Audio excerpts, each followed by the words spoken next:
Hello everyone and welcome back to Bachokoda Streams. Here again for some more Necromunda goodness, where we will be starting off with the blue dude.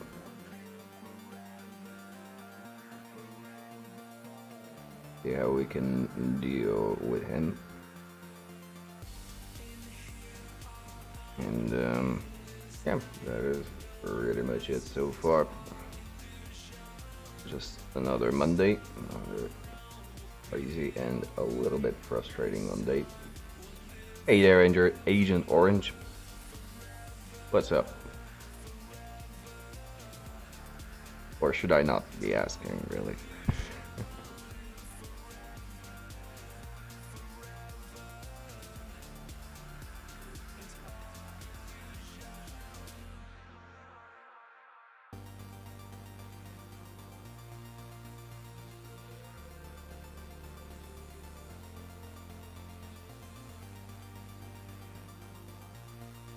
PC had a little bit of a moan just before I started prepping up the stream. So I had to rush things a little bit.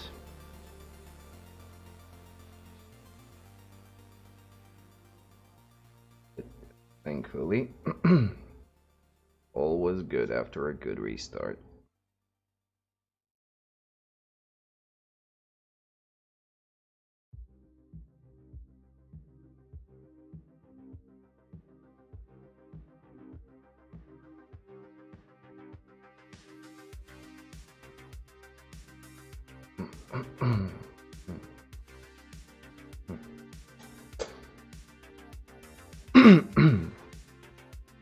I gotta say, it felt pretty good after the Saturday extended stream.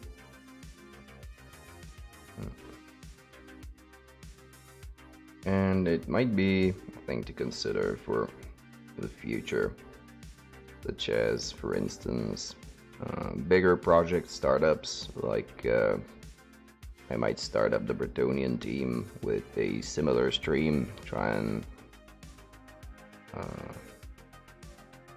get some of the base coding done before the regular streams and whatnot. Oh, yeah. Food for thought there.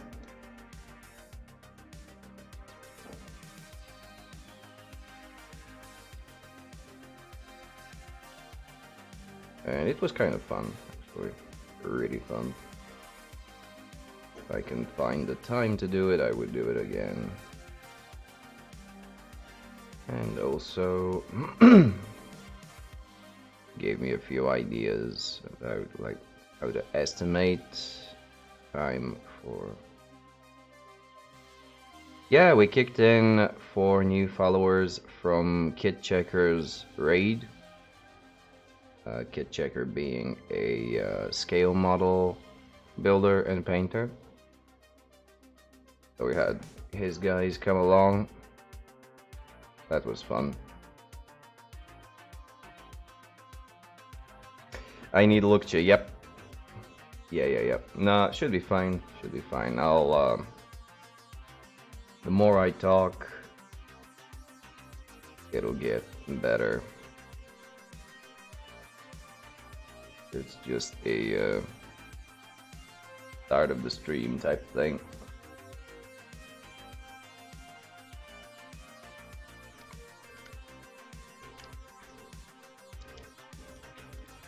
Yep.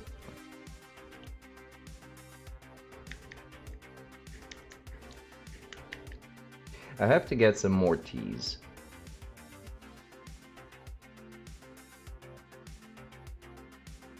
Yeah, at the end it was a bit weird, like all of the streams. Yeah, I don't know. It feels like it's getting a little bit better with the longer stream a little bit.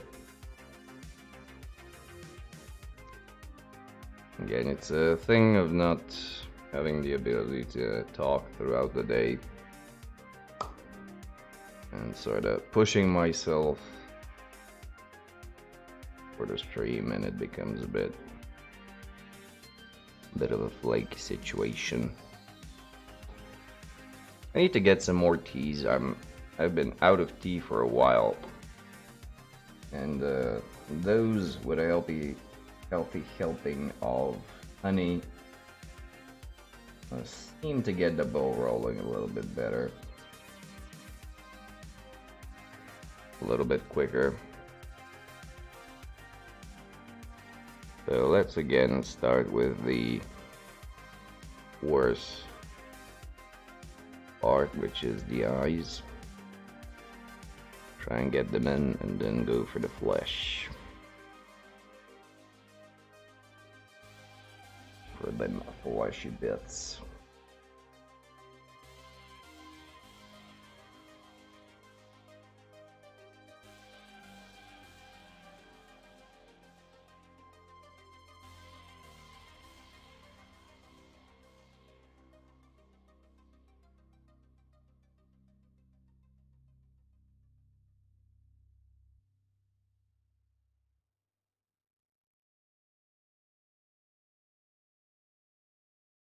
I did get some pretty good ideas about some of the colors for the Bretonians team, thanks to experimenting with Badger.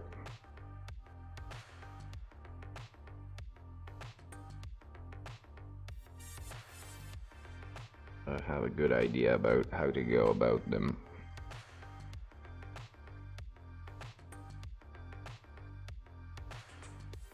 Which is good, right?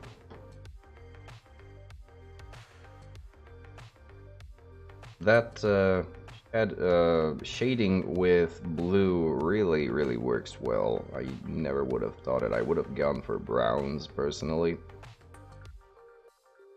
but trying it out with blue really it shifts the color towards teal or jade. And it makes it a very fun shadow. However, I don't think I will be applying it as I did now. I will adjust some things in order to streamline the process to go a little bit faster. But yeah, following Saturday's stream, I can estimate that a single mini takes about 14 hours. Get done. That's a bit much. Ideally, I will get it down to 8, but that's like half time, and I don't know if I'll be able to do this. Yeah, because this guy. So this is after 10.5 hours of painting. And he is nearly there, but not quite. So I still need to do the hair and the mustaches. I want to give him a 5 o'clock shadow. I want to stipple some stuff on the back of the head, like under the undercut of the hair. I need to highlight the metallics one more time, and I want to build up the base with a little bit of dry brushing, washing, and then flocking the grass, which is roughly about 3, maybe 4 hours tops. So yeah, about 14 hours is the overall estimate. And when you think about it, it takes me about 4 streams to finish up one of these guys, which is about 12 hours, and considering that I've spent a little bit more time with the actual base coats, it rounds up at about 14, and that is too much. That is just too much. I need to figure out a way to cut that down.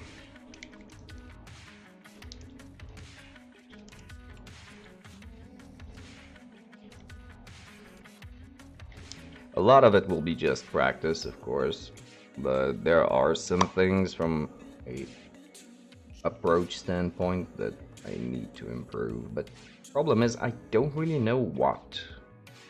I'm constantly thinking about it. I can't really figure out what to do.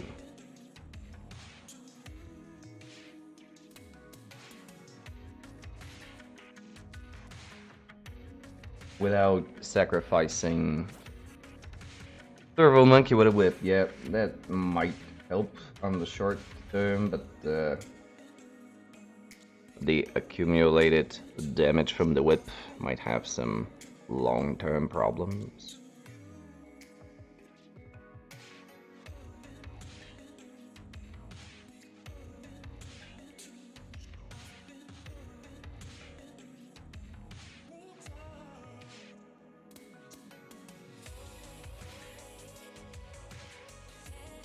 Yeah, all joking aside though, that will bring viewers, that is true, yeah.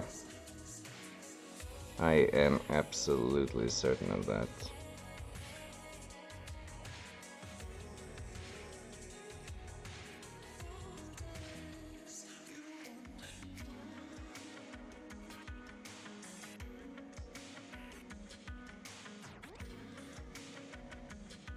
Okay, so that's an eye. Need a bit more.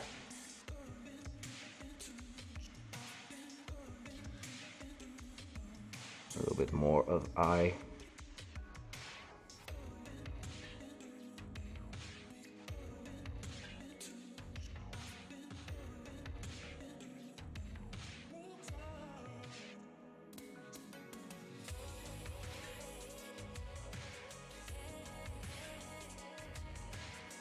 The other one.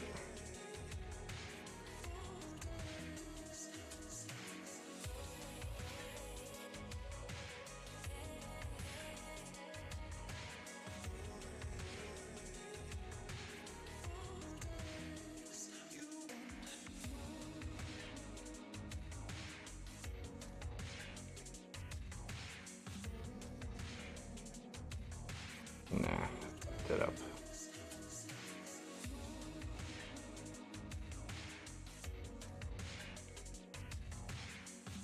Yep, fuck both of them up, okay.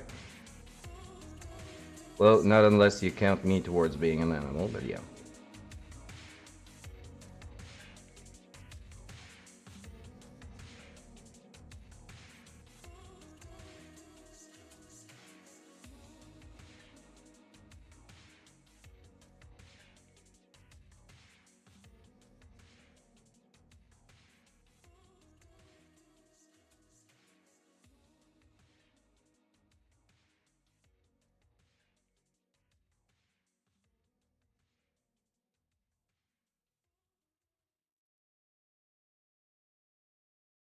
This a moment. Try. Eyes, as usual, are something that needs to be done a few times.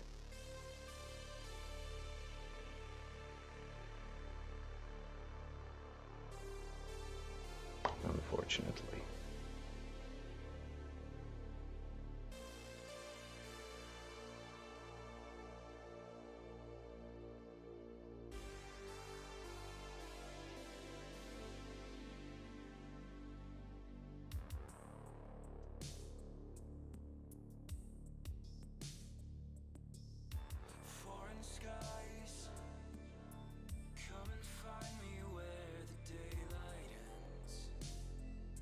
And let's try again.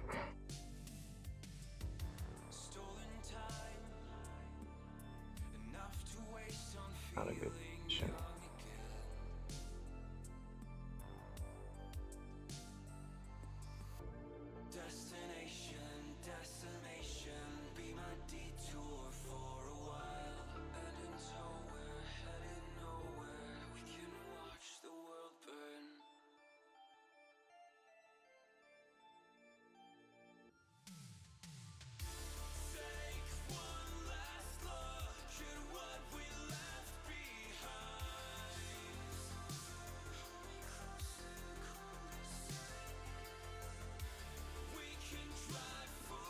Watering it down too much in order to make it flow for a little bit longer, and And as a result,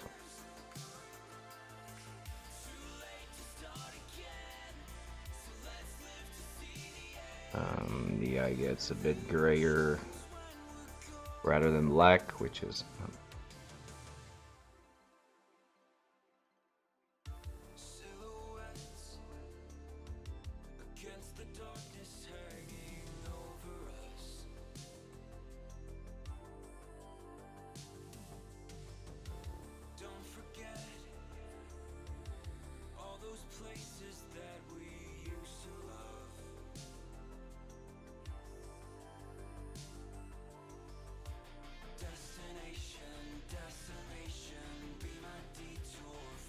here we go.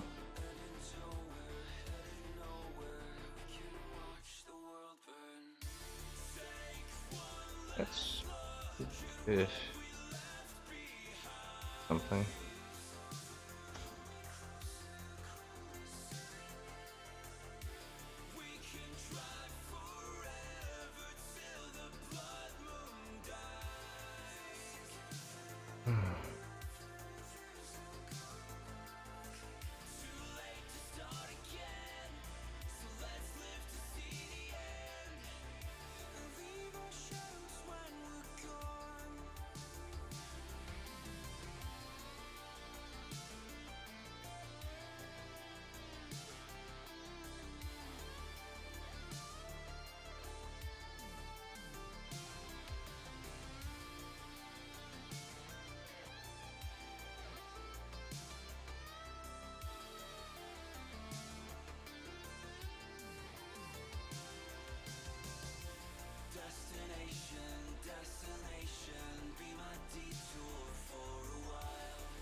Well, let's try and work with it.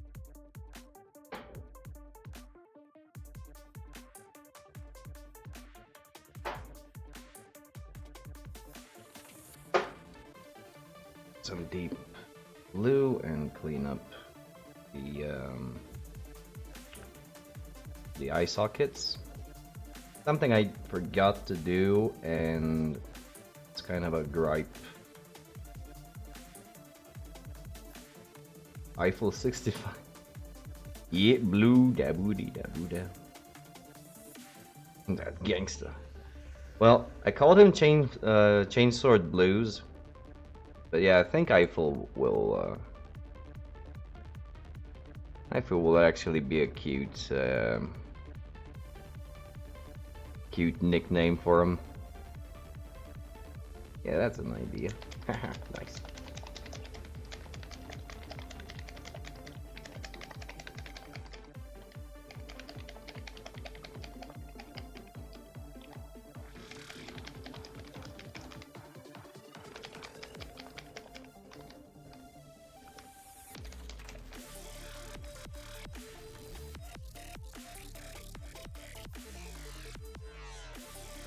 Gangster.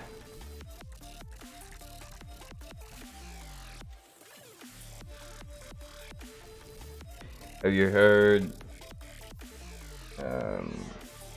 New Year's Day's cover of Gangster for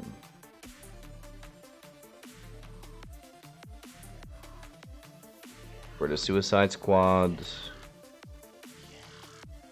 soundtrack?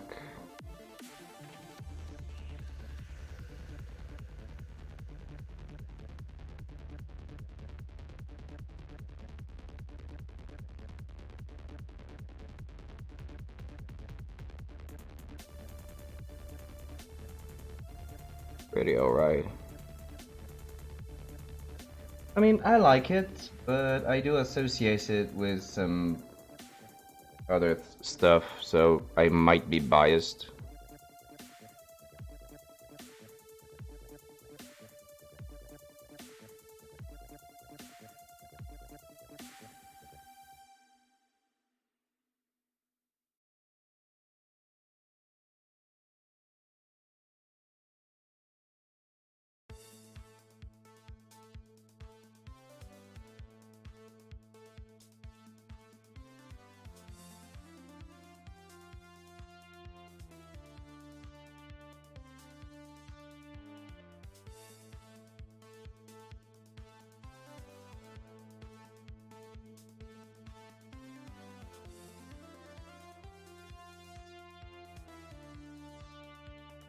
think that'll do.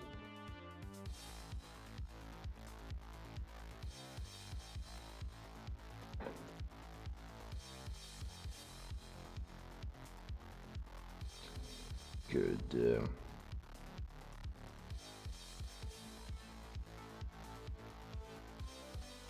Now we can actually move on to something that will stand out a little bit more. That is the flesh. So this time I won't start by creating the shadows first. I'll start off with just the highlighting, building up the highlights, and then at the end I think I will go with a red into the shadows, like a glaze of red. This purple I don't think will register too well on this model. On the blue. It'll darken it, but it'll also maybe won't saturate it too much, so I'm gonna keep it a little bit more alive. Maybe some reds into it will help.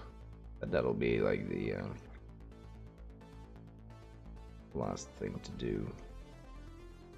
Maybe I should have washed my brushes after a 10-hour paint stream, but guess who did not do that?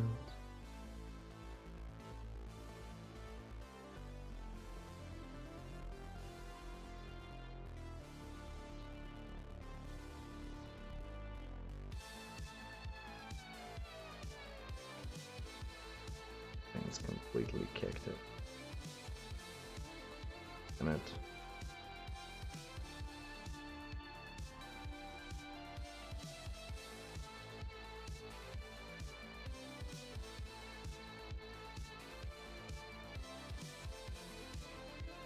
Right, so we have the dark blue, and I'm gonna build it up with just a plain old blue.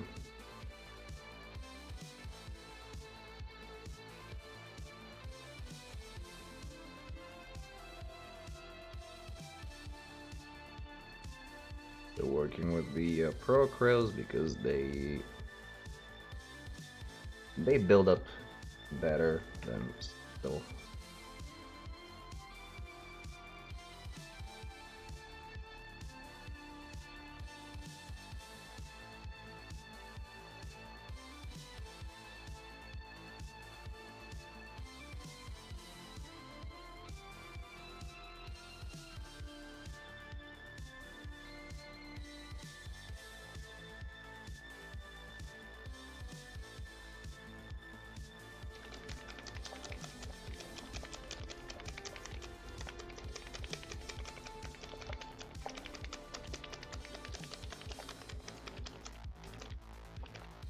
I've never used this paint before, so I need to shake it a little more rigorously.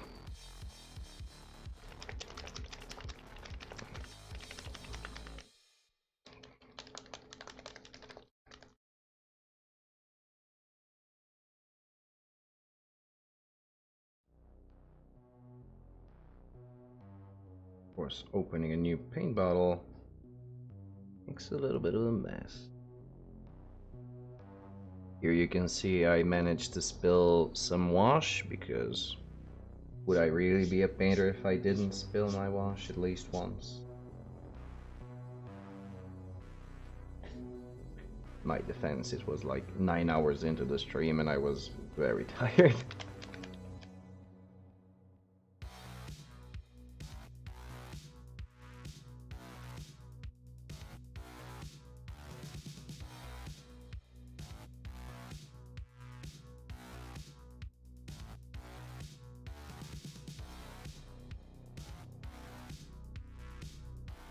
Bench.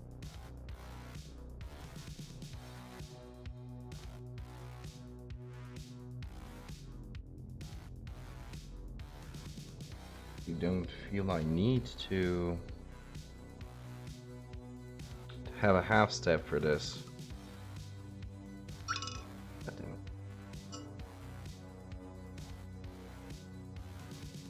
Seems to be pretty dark.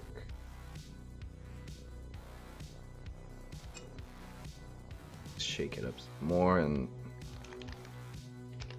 just go straight to it.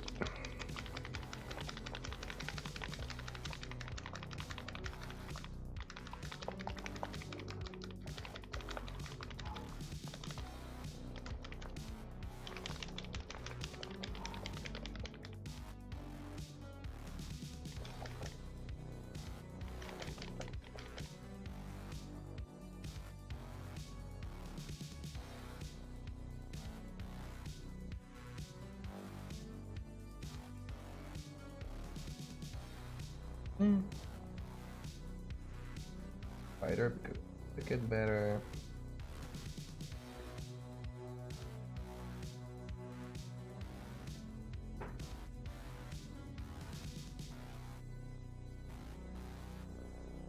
Alright, that'll work.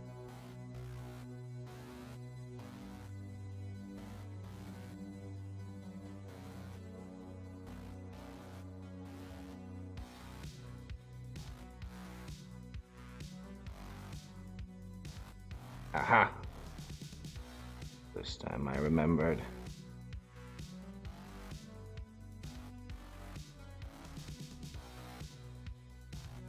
And that'll be okay. A bit bright for the stage, but it'll work.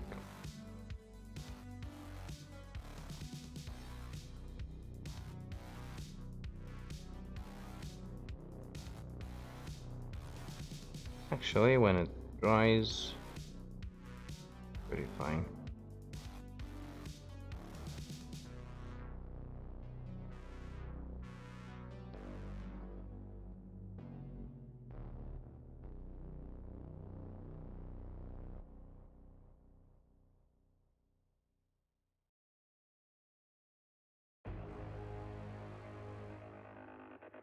Okay.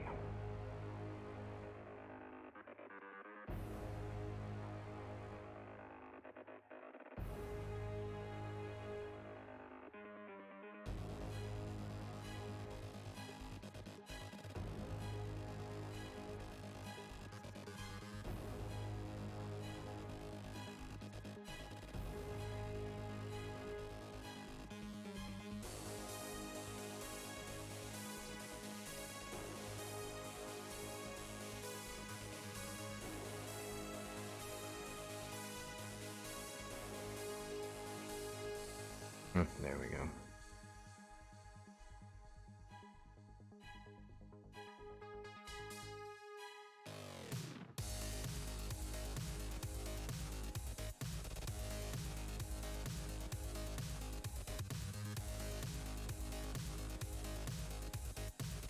Yeah, this brush is too big.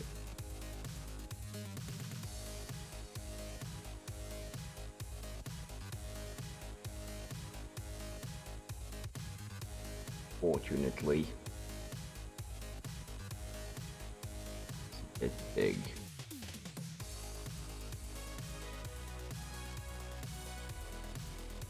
Because it isn't properly washed, the tip doesn't work as well. It will require some maintenance before I can use it for better detailing work.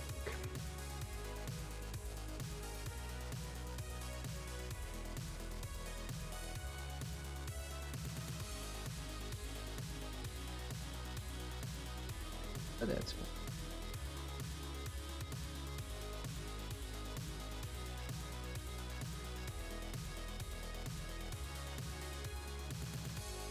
Yeah, that's much better.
Unlike his other blue counterpart, this guy will be much brighter in general.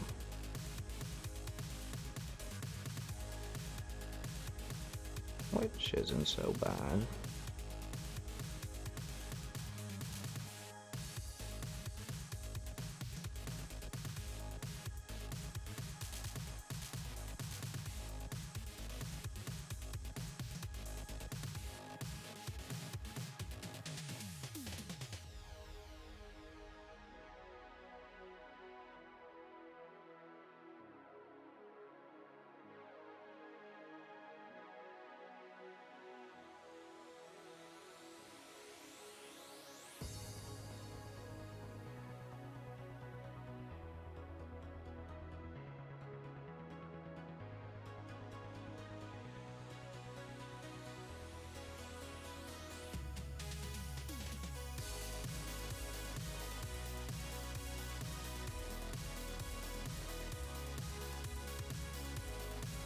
Really quite okay.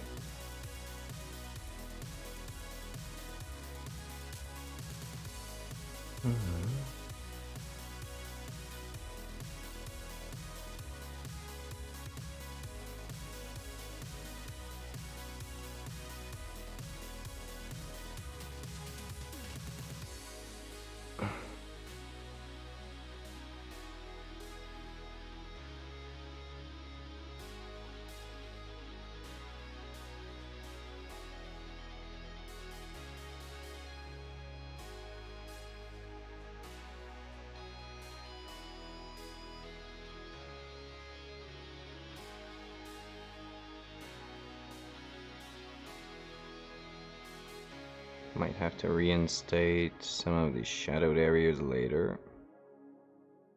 I'm not leaving too much of them.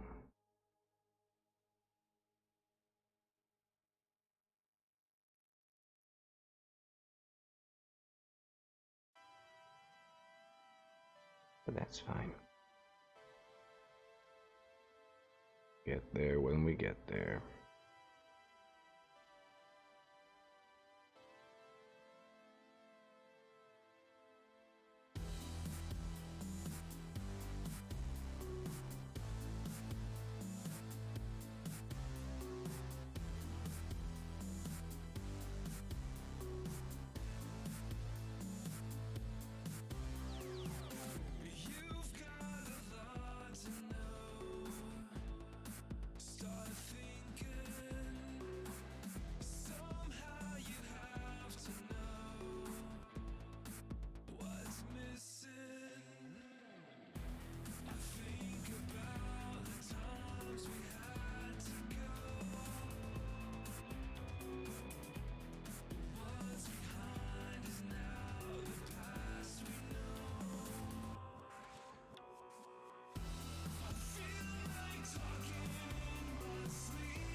It's a really nice blue. I like it.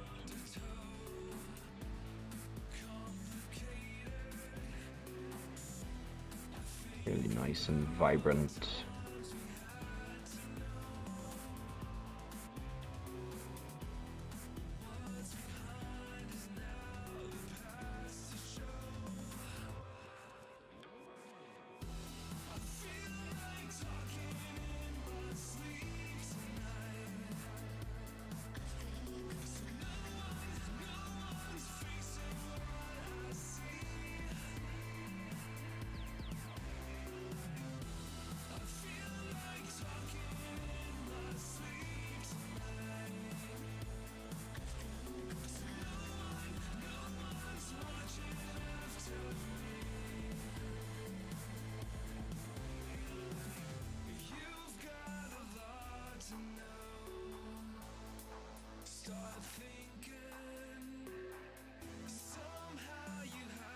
cleaned up first a little bit.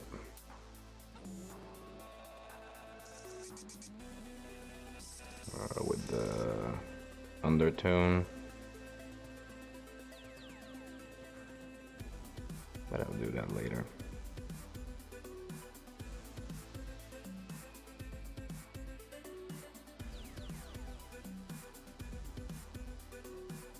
It'll be fine.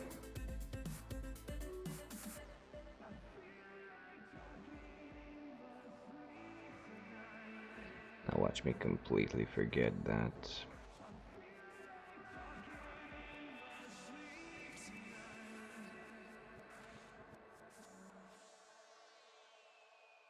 An hour later.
Still can't quite work out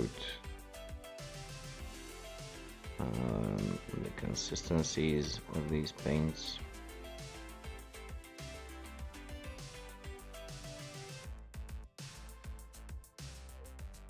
But I will. A little bit of time.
I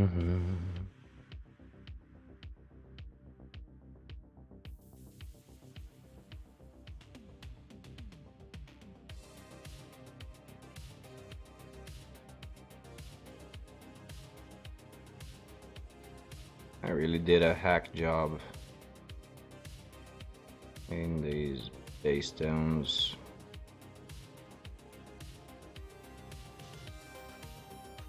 Rushed them a bit too much, and now I can see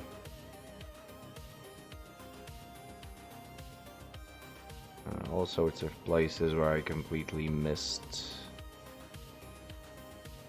color being placed, and that's gonna screw up the build.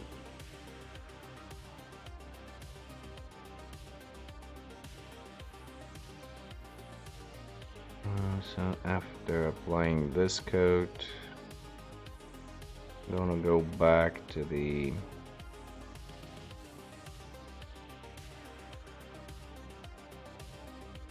dark blue and do some corrections.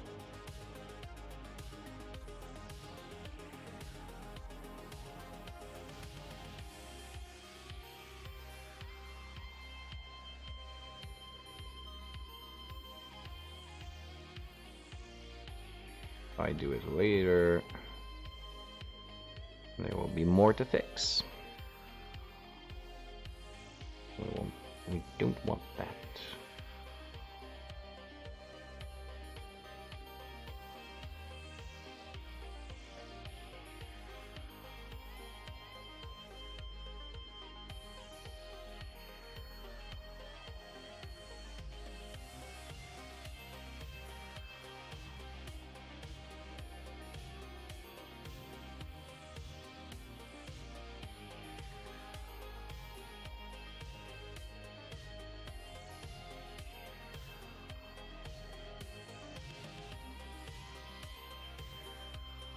All of these fingers. Yeah, I really did a hack job on that one. Not good, not good.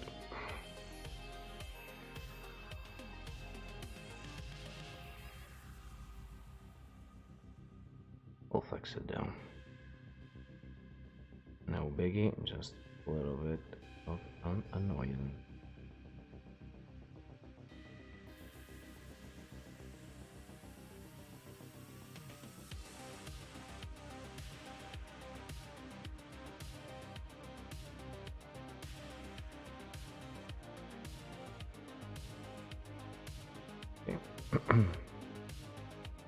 Now going over to the face.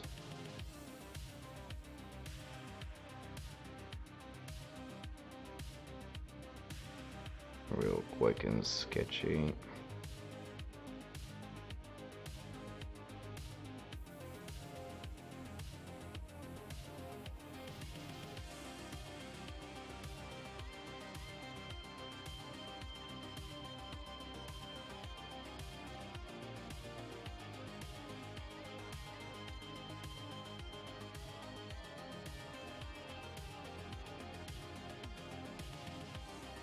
I think I'll be doing the hair in like orange. I haven't done that in a while. And it is the absolute maximum contrast for blue, so it'll stand out quite nice.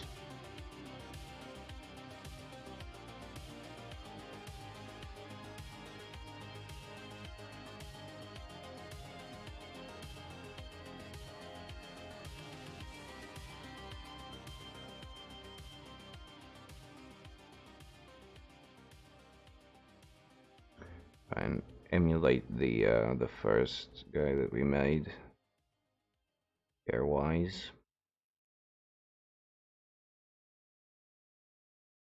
I think it would look good on him.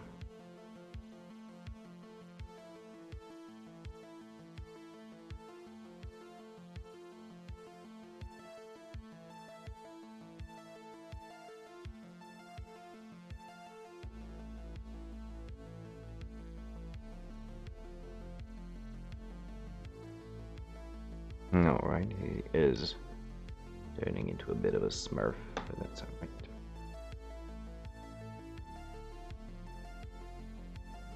Hopefully it will be better in the end.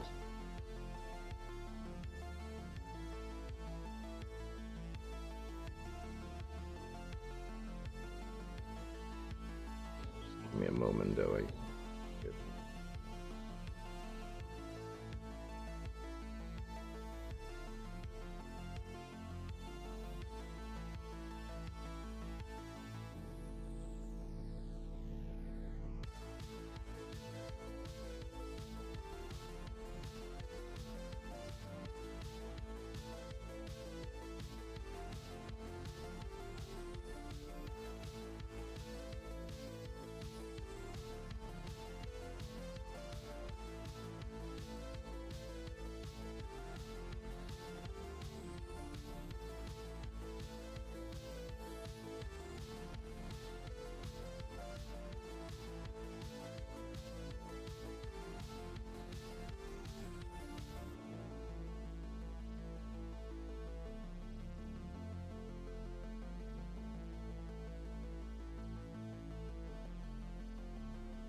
Right.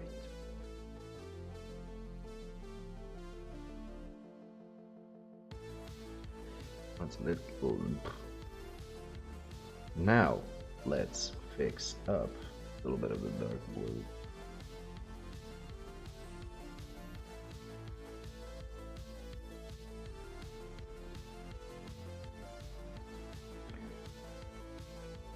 This is just here.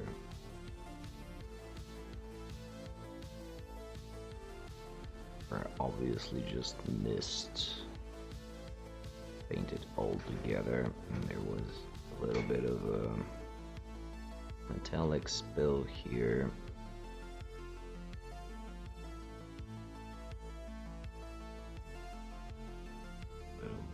Here.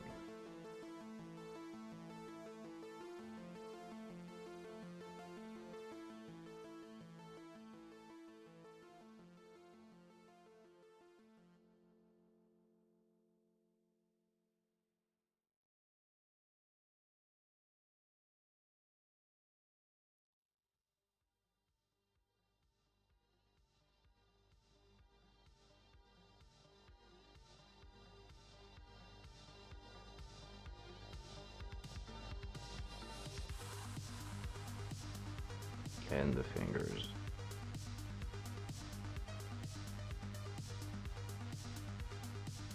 Okay. Budged up.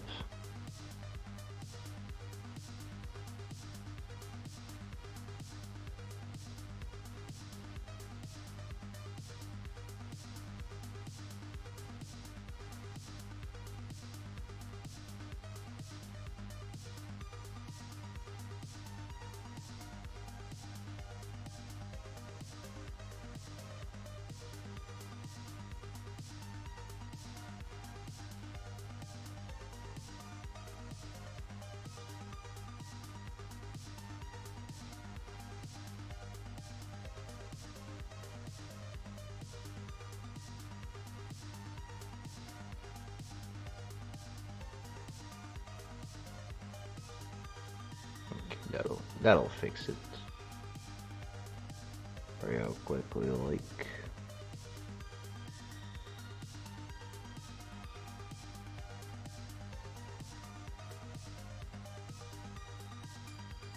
Oh, good.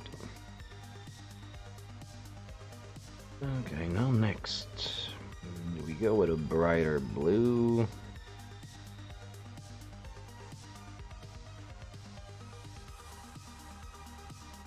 Or do we start adding white?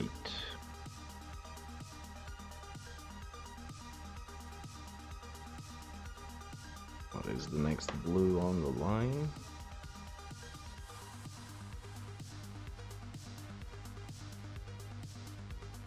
This blue, sky blue.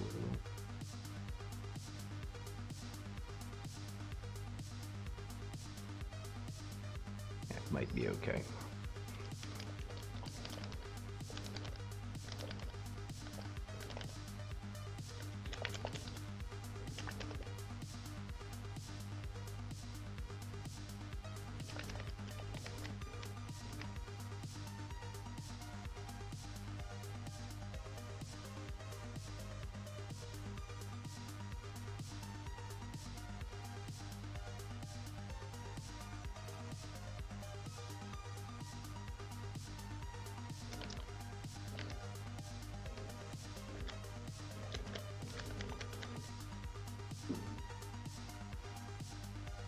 Light up.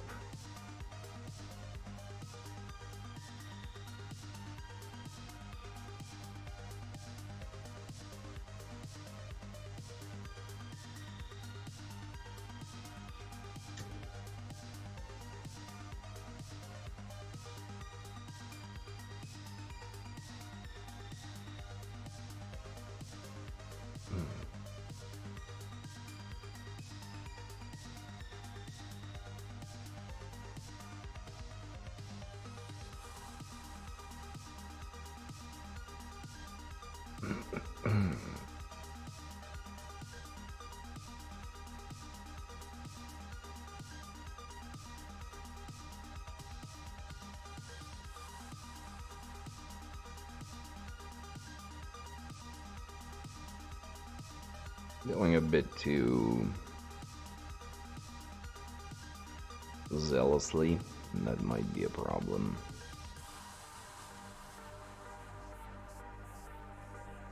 Also, I'm maintaining too much vibrancy in the color, and we might end up with something like the purple dude, which you can see that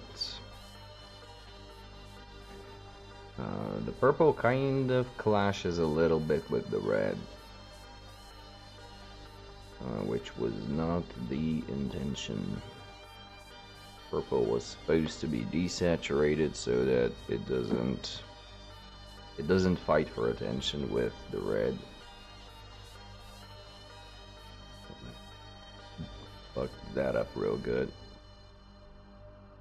But at this point I'm not going back and fix it, whatever.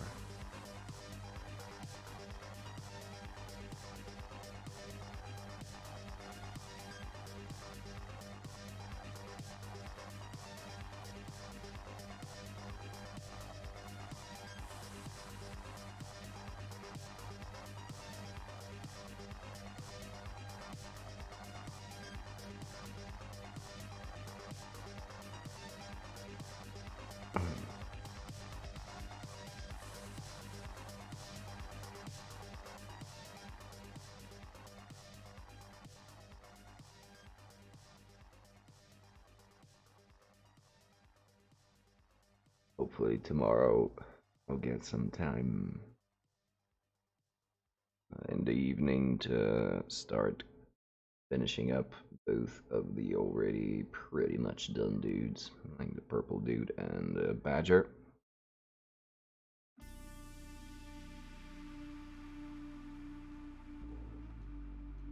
So I can focus on the rest.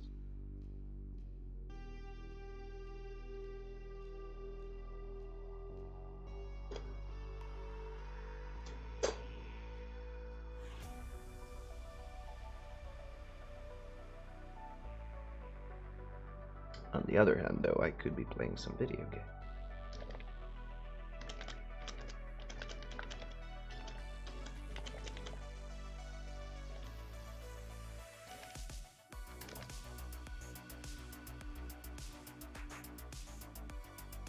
We'll save the mood.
Can you desaturate a color after placing it on the model?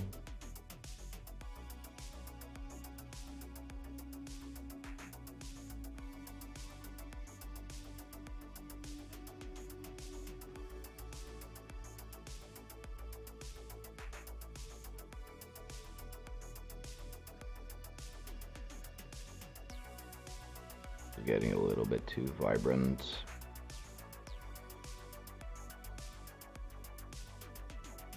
And it might end up screwing up the whole thing.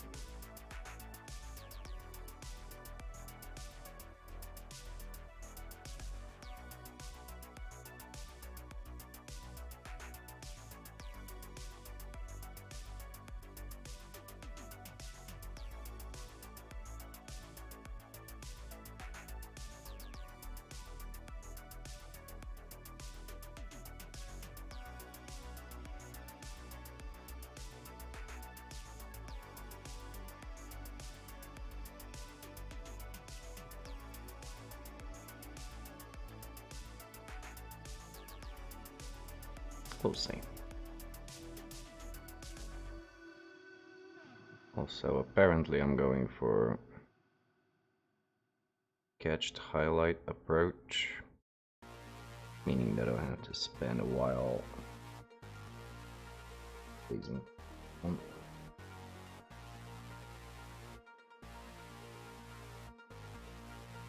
let's build things up, see how it looks.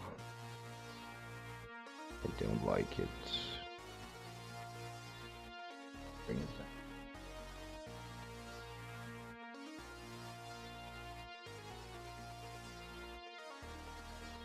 I think I will be doing that.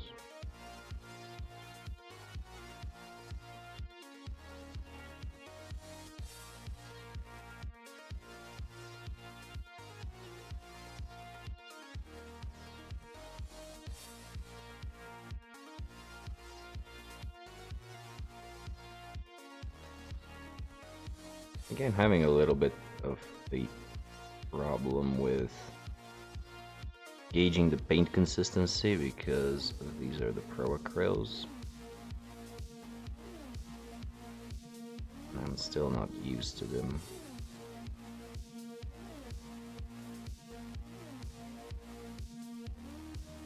So I constantly move between too much paint and too little paint.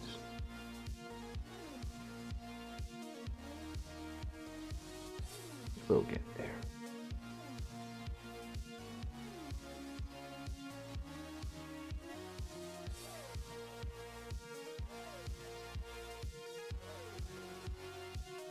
I do like them though.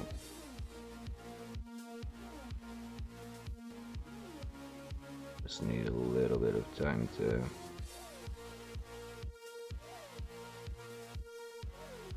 make me understand how to use them, and these guys are a pretty good test piece.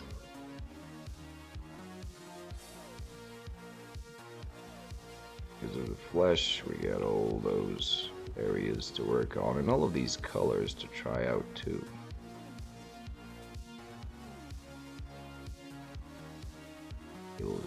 I have each and every one of them.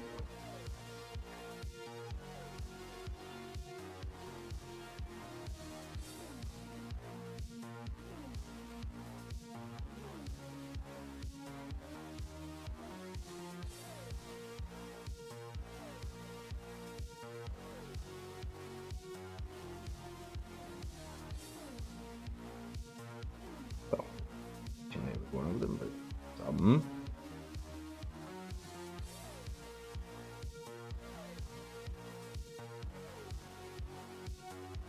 The green dude, however, I will need to repaint the flesh on before we start.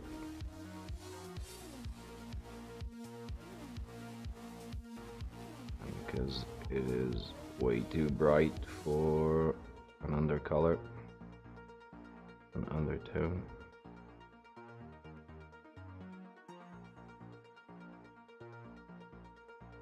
He is making my eyes sore because I'm looking at him all day, every day.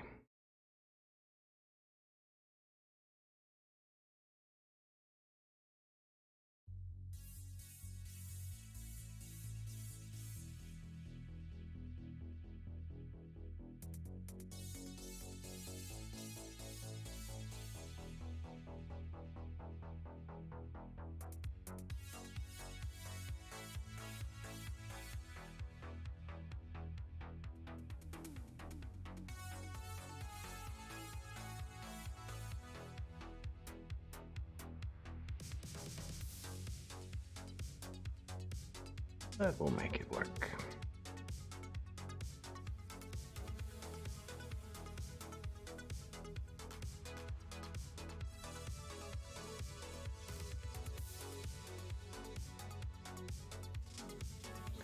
Somehow.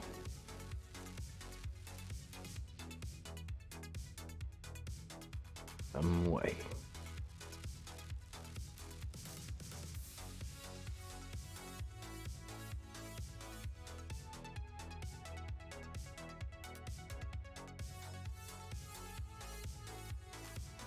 Did I manage to screw up the stream? Nope. Okay.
face.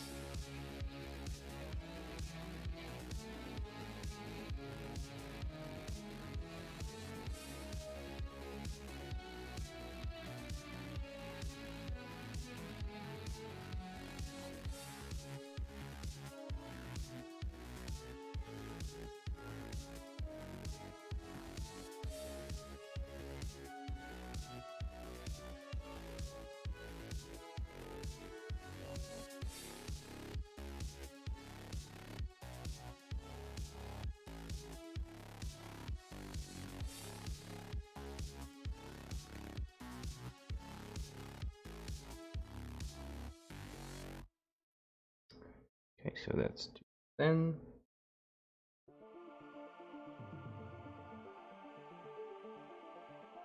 That'll probably be too thick. Still too.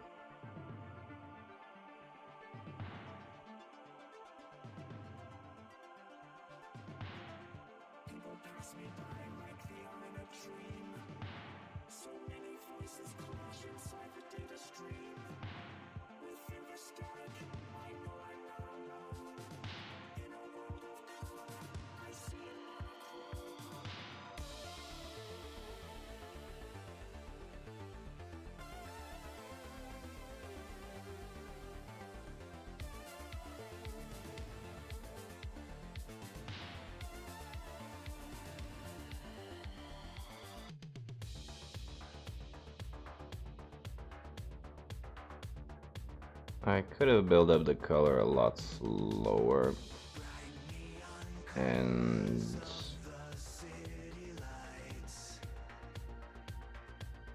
less harsh in the transitions department, but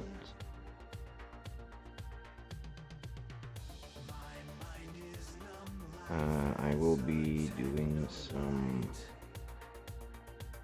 glazing to bring it all down a little bit because it went overall a bit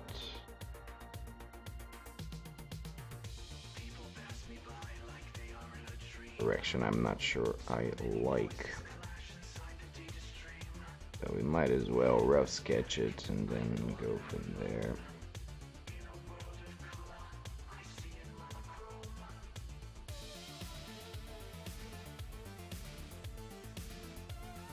Right now he is bright as balls. Okay, now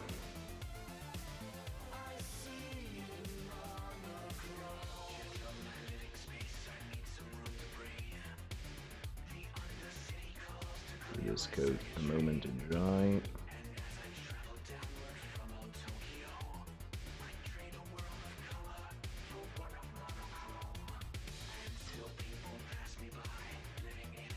Introduce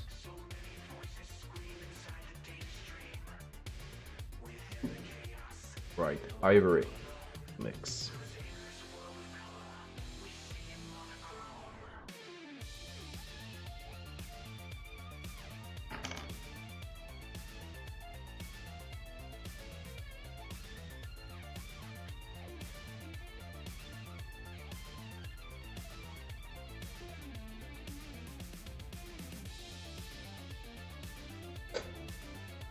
Things go completely off the wagon.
Right, might as well just go super bright and then work on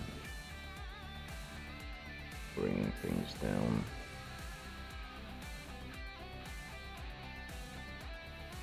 Could have done this so much better from the start, but I underestimated the paints.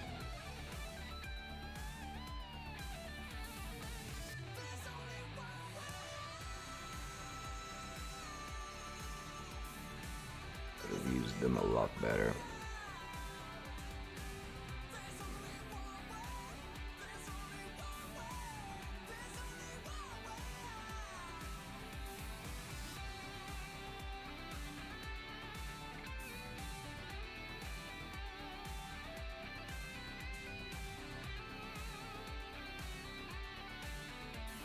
I'll have to do the glazes that take a long time. It'll probably bring things down too much. I just opened myself a whole bunch of extra stuff to do.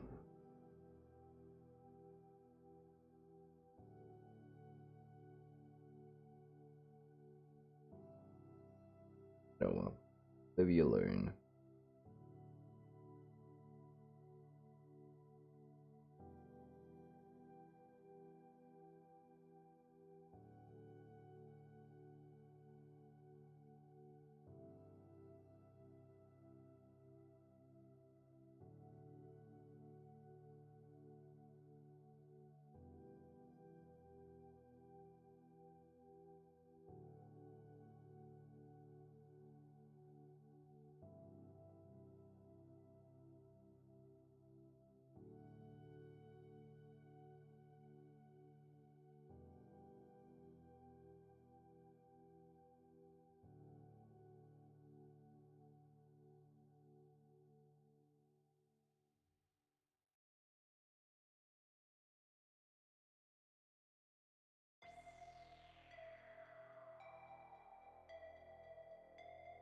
Gonna be fine at the end, but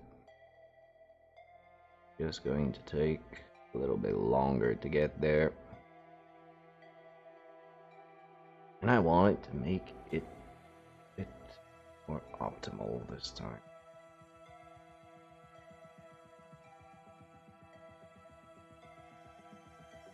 However, it's gonna happen.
Gonna be stuck.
think I should start avoiding use Citadel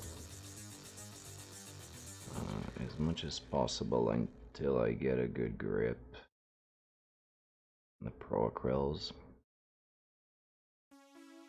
Going between the two of them giving me some problems with adapting to how each one of them works.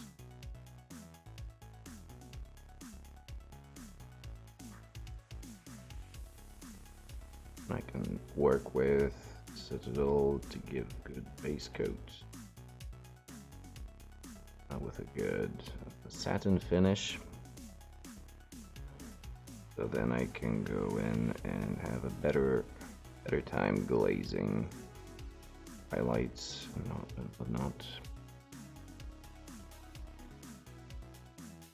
Even though it's not quite how you're supposed to do it, I've gotten used to it. And these paints with the Pro Acryls, that works really well.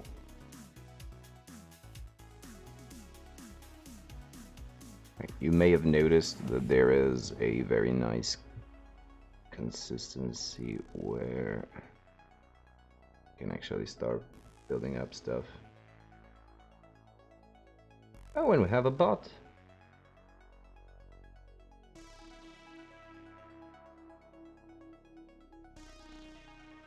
Haven't had a bot in a while.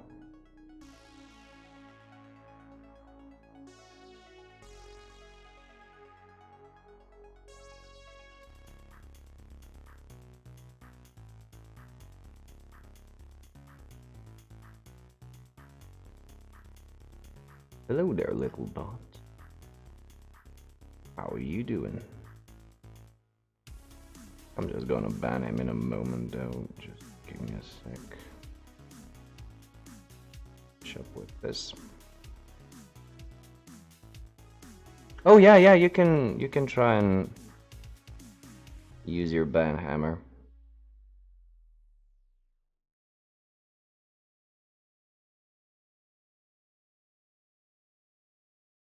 Apply your authority.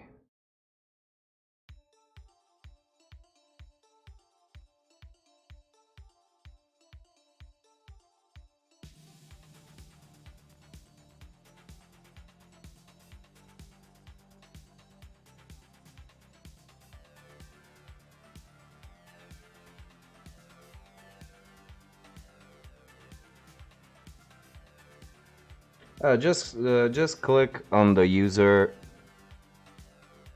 and it should show you a menu of how strong of a ban you want to give them.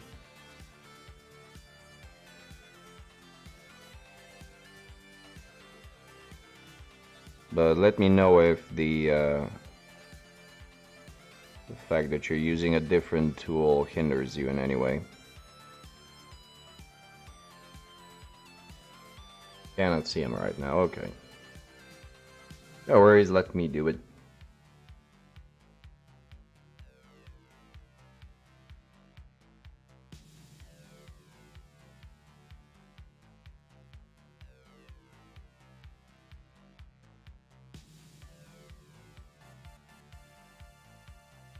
There we go.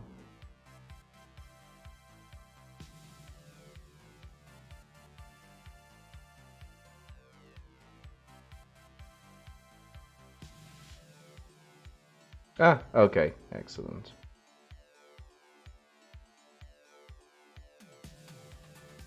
How did it feel?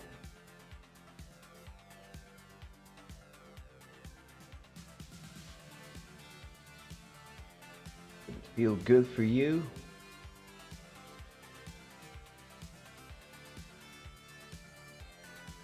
To apply the power.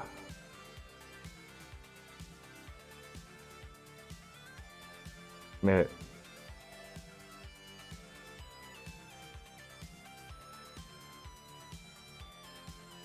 Yeah, but still, you can pretend.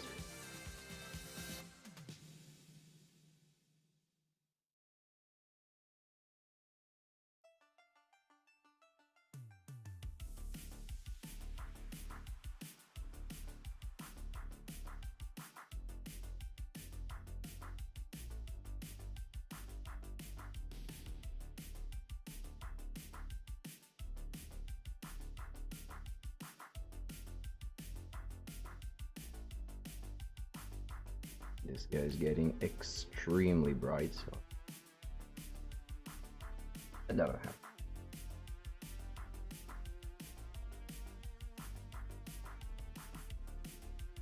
First, let's dial it up.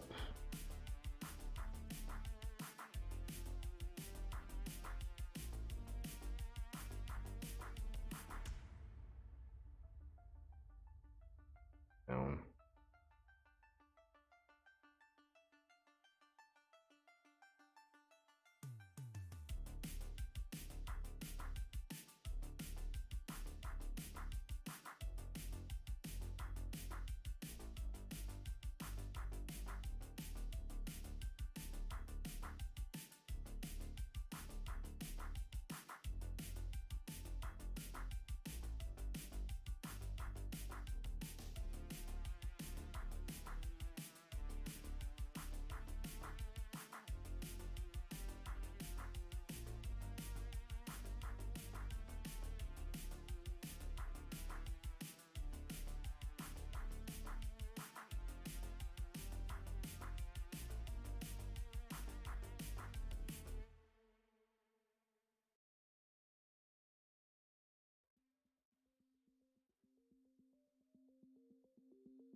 Oh yeah. Stop killing Judas!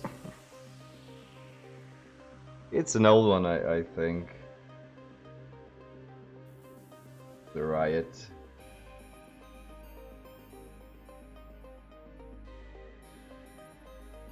I really wish that there was a follow-up or something, because this was really cool.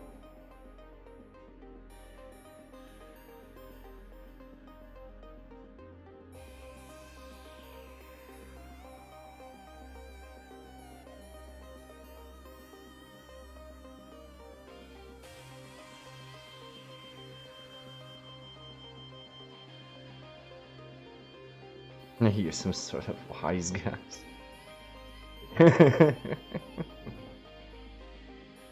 I gotta see that again. That's you. Yeah, the stop killing Judas part was my favorite. Where Terminator kills him and Jesus revives him right away. He will be back, yeah.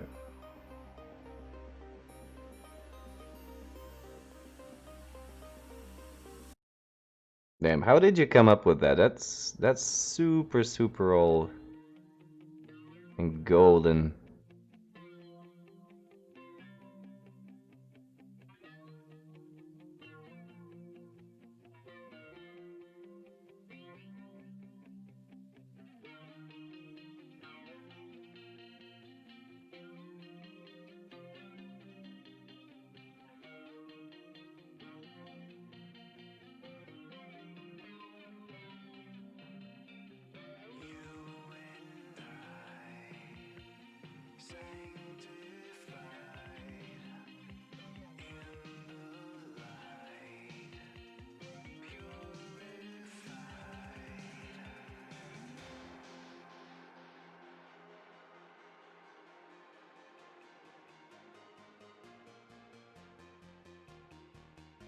Right, okay.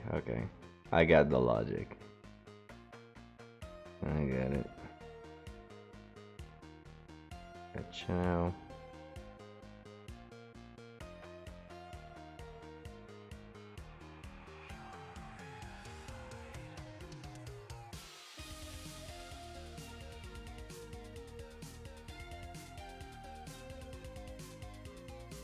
It's not that I don't like it being bright, but it's going to end up overpowering the red of the armor if I leave it like that. And I also kind of sketched the highlights, so they are very rough right now.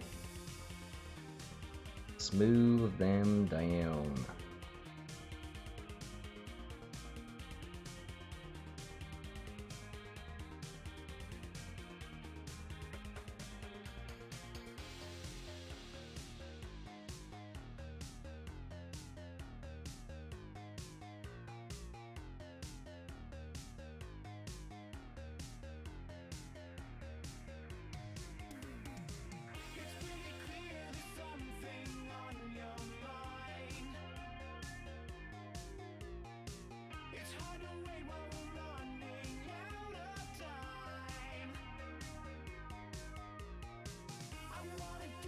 Which unfortunately is going to take a little bit of doing.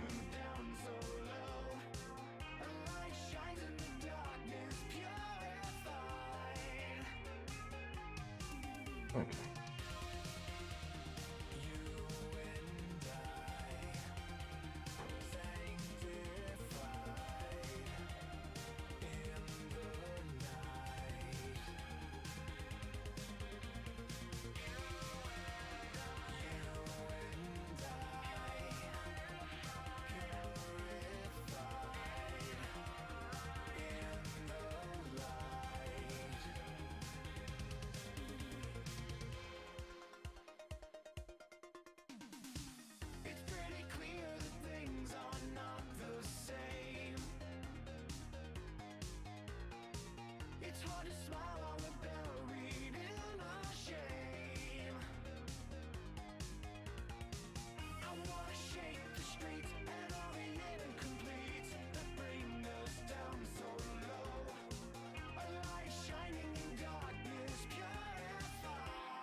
Okay.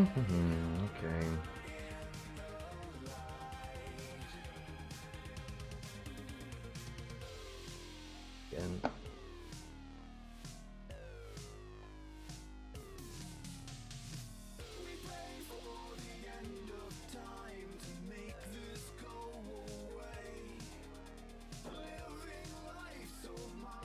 Could have done it so much better, but I just forgot I could that the paints could do what I wanted them.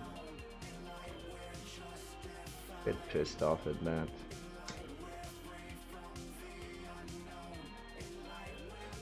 That could have been there and done straight away, like a couple of extra coats for each color. Yeah, no, I got surprised. Because I keep thinking about the Brock rows in terms of consistency the same way that I do for the Citadels, and they behave very differently.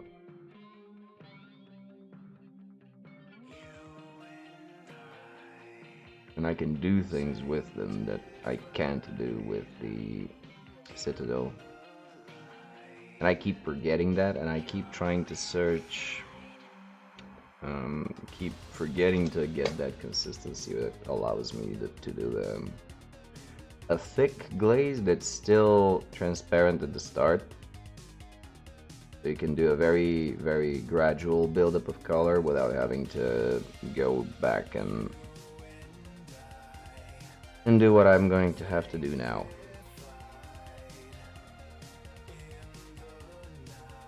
It's going to be annoying.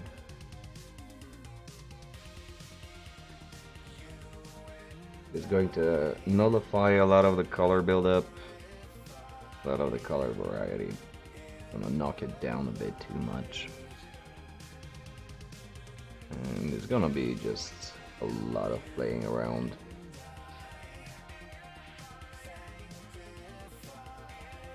But oh well. We'll deal with it.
said switching to a smaller brush was a good idea. Particular case.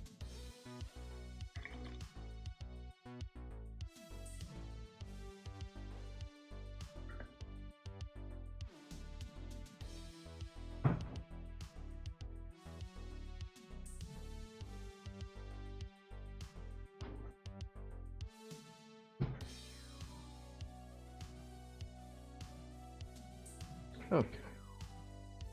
Over. Just water. I just keep it in glass container, in glass bottles.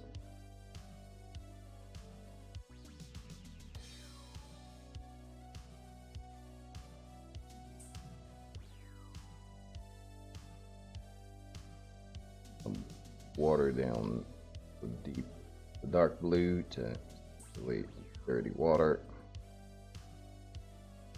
Yeah, I heard it's better to keep your water if you're gonna keep it for a longer period of time, that it's better to be kept in glass.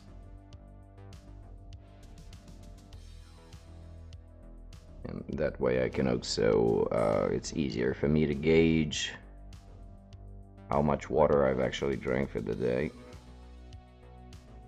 I'm trying to keep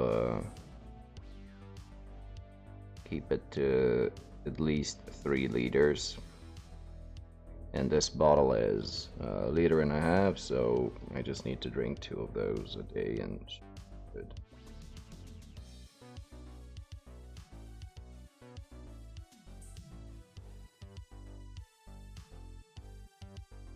At least until the summer is officially over.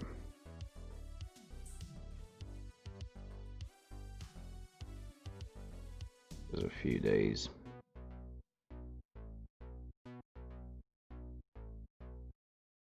Yeah, but I like reusing stuff.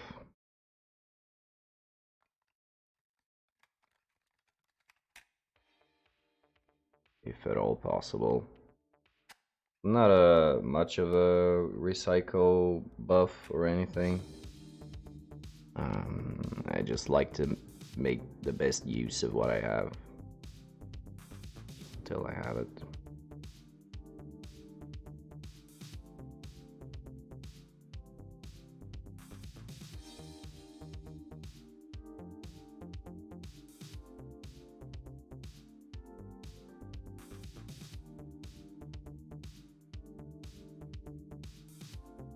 Nope, what is it?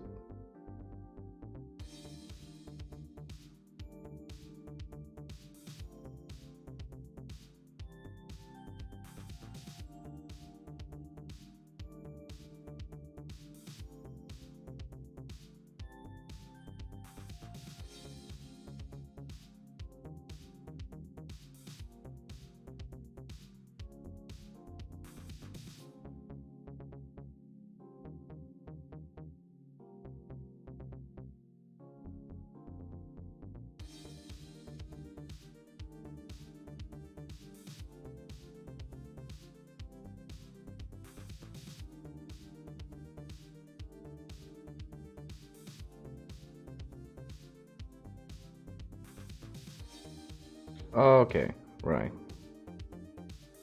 So it's better to throw it away than to reuse it. Okay, I'll keep that in mind. Again, this is just information that I've been given a long time ago. So, I'm not really sure. It was actually because of prevention of bacteria forming. I see. I didn't know that. Cool.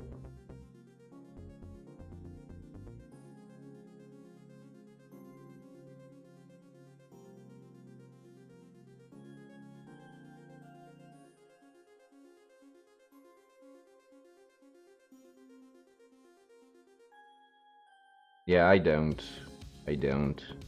And I don't have a bottle cap for it, so it's always open. Which makes things that much worse, I guess.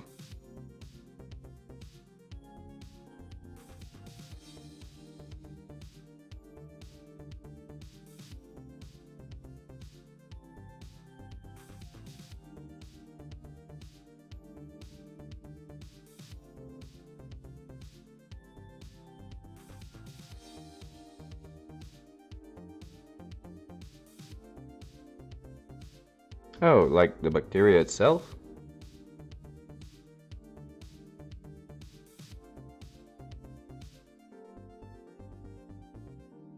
Okay. Well, it's something, I guess.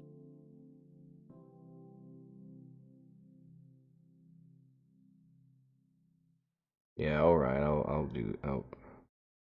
I'll change my ways.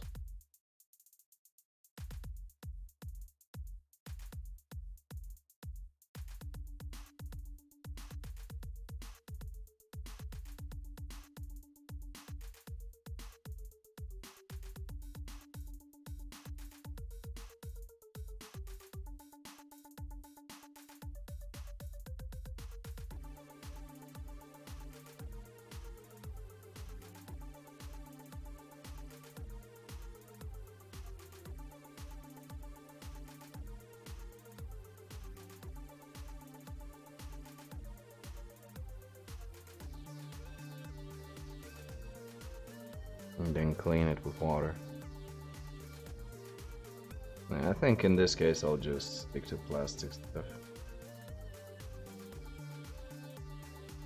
I just did not know about that.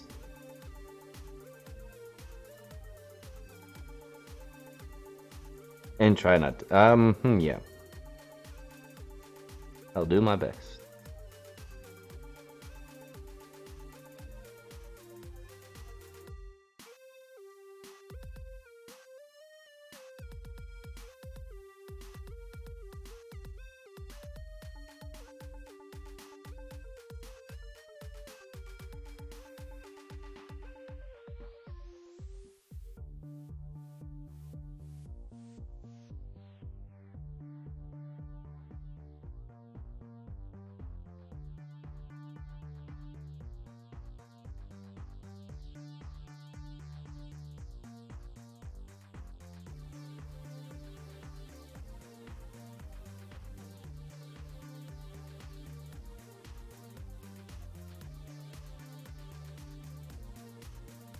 Uh-huh, okay.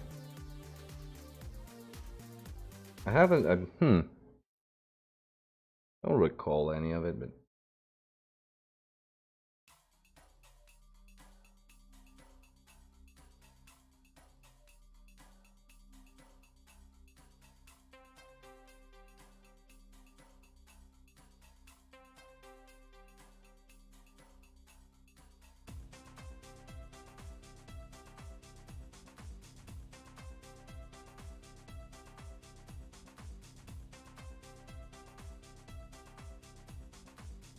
Right.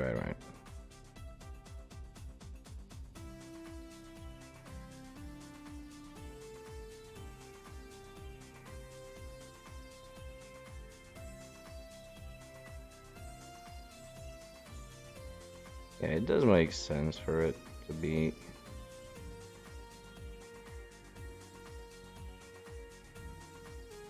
but...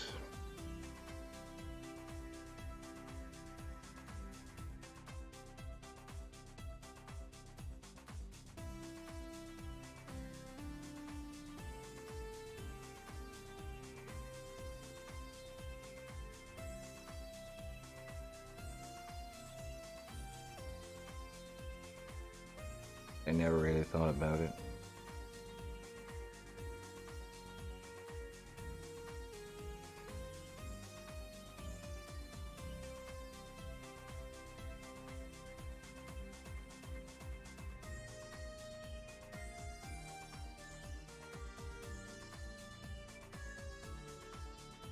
Yeah, just as I thought, this is going to take a while of doing.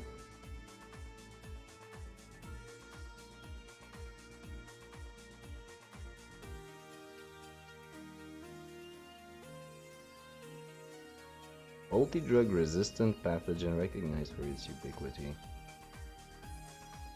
Yeah.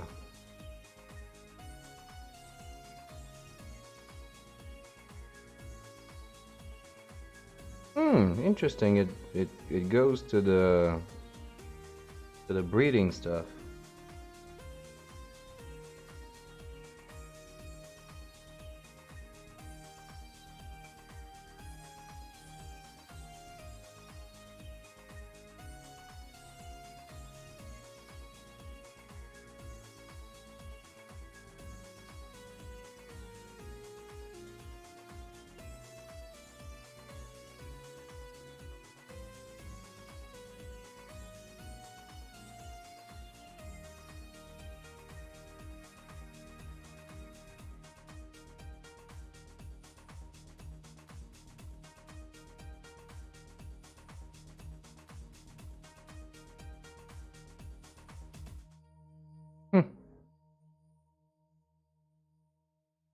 wonder why, since this is such a apparently common thing, there is no awareness about it, isn't being raised.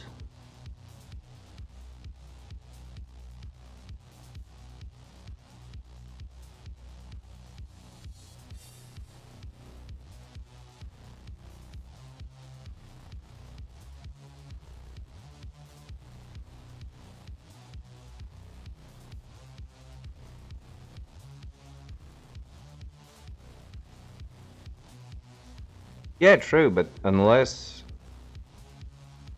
I mean in more common context, I don't need to have to know a medical professional to be made aware of this.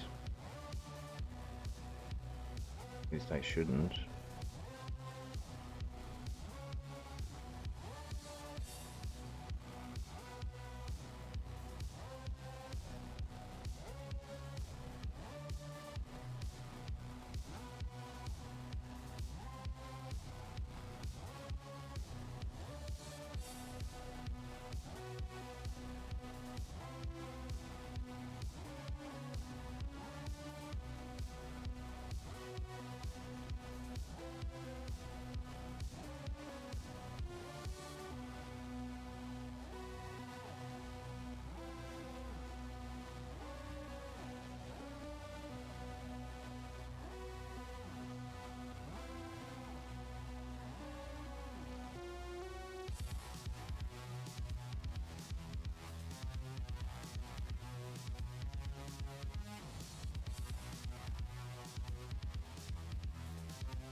This being the biggest offender, I should start on it right now.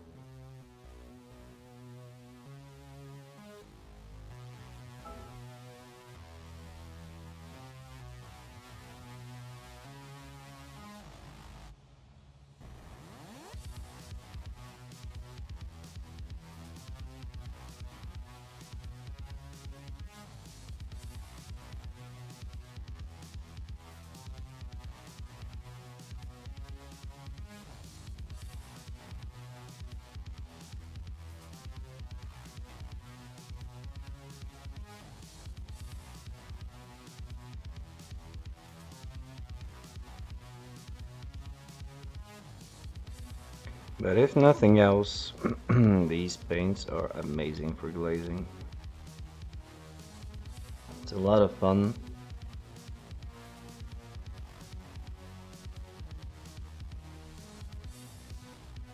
Only problem is it takes a hell of a long time to get it done. Sorry.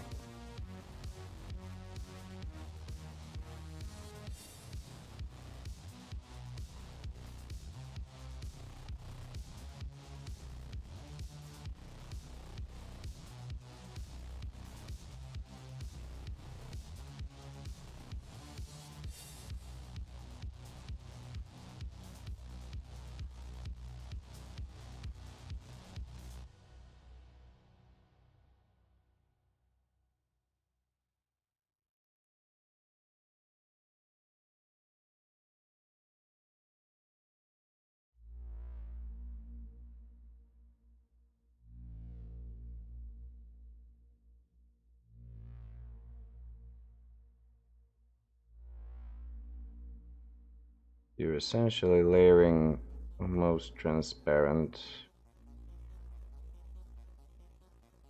coats of paint.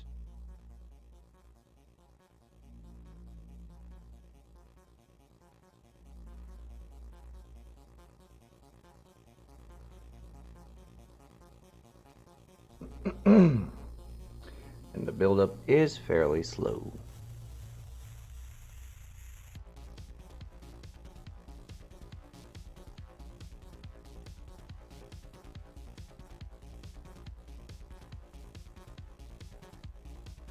But it is one of the ways to get the smoothest transitions.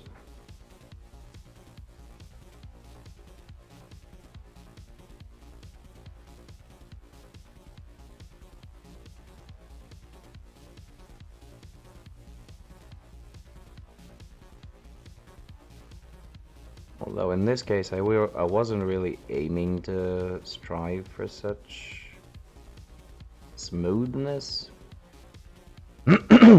So kinda put myself in a corner here.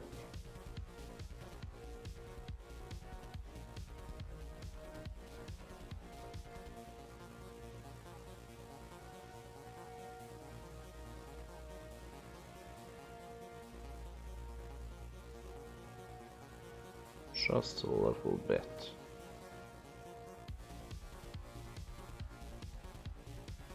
On the other hand, you can see how the roughness of the transitions is starting to fade and kind of how glowy his skin is starting to look. Like, especially here on this part. How smoothly it goes from the dark to the bright.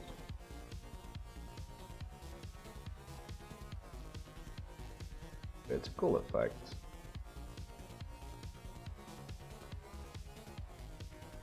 Yeah, thanks, man. But again, I need to smooth it down now.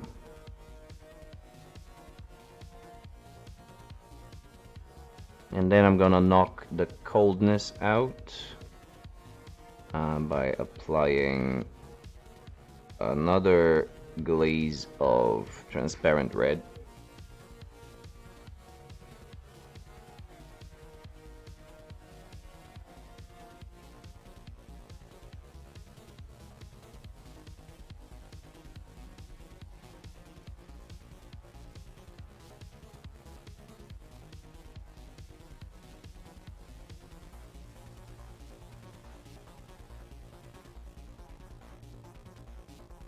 Be so long, and I kind of want to do it by the end of the stream, which I think I will not be able to. Oh wow, what is this? Some nice Amazons. Who makes these?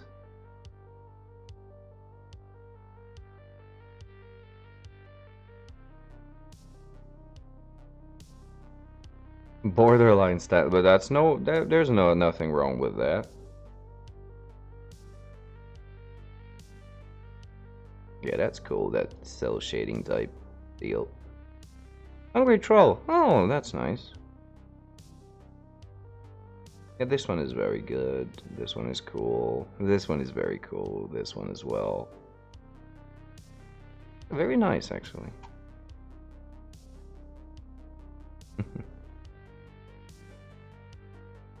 And yeah, that is technically the comic book style.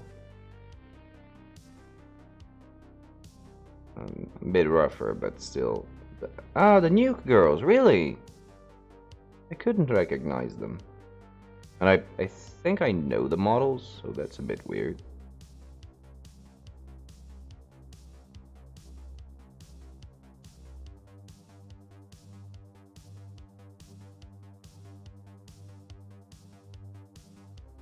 I think I'm confusing them with the new Zons, which are the RN ones.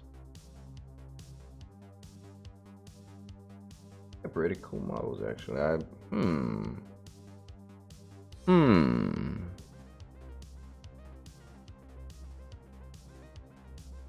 think you're giving me ideas. I'm going to do a similar style for the dwarves.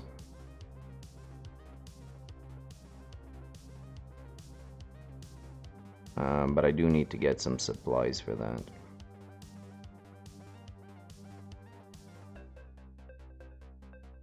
Just one really, I just need black ink.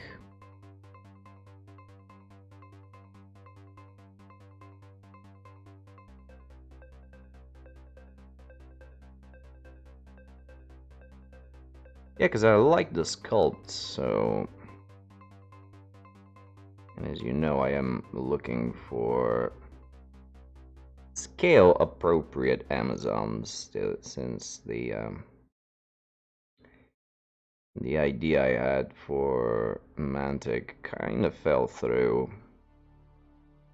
upon closer inspection. They are kind of small.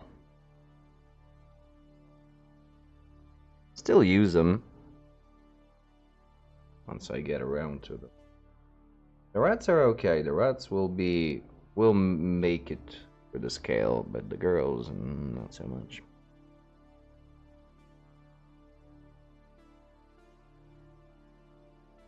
But I will for sure paint them, at least the nebulas, like the alien-looking chicks, because I really just like the models very much, so I will paint them regardless of their scale problems.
If you like this style, like the Borderlands style, there is a whole Facebook group dedicated to this, to people trying it out.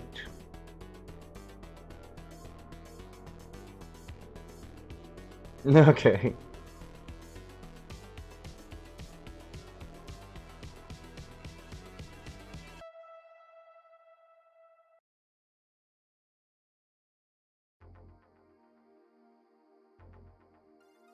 Nope, let me take a look.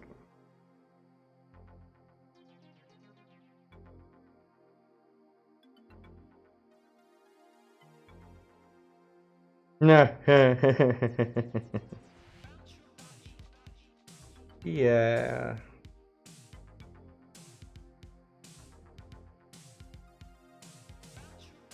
Pretty much how it happened. I think there were some rumors that Dave actually beat them up before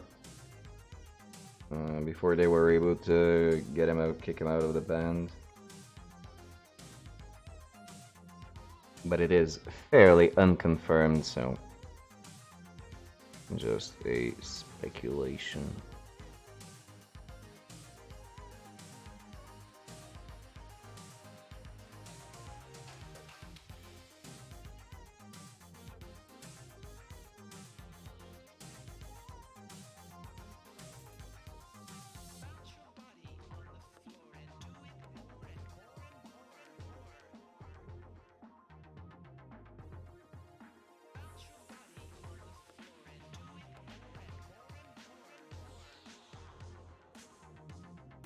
And here you see where I made bigger mistakes. Would have been okay if the layer was highlight layer was smooth, but I made it splotchy, and now I am suffering the consequences. I actually cannot make it better. I'll have to redo the actual highlights and then bring it up again. Again, opening up more work for myself. I tend to do that a lot for some reason. Like, proper preparation could have saved me at least a couple hours on Badger.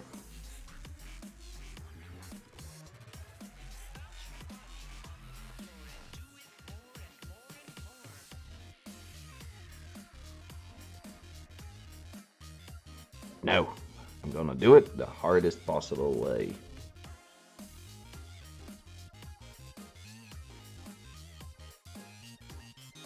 It works out though. Just takes more time.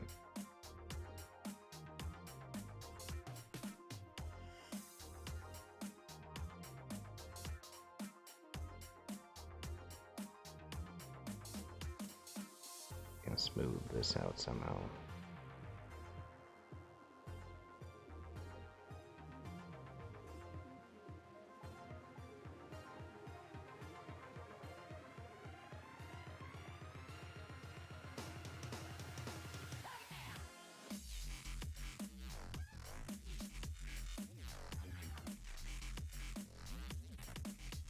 And we're actually moving on to the head. So first we do a glaze over all of the surface.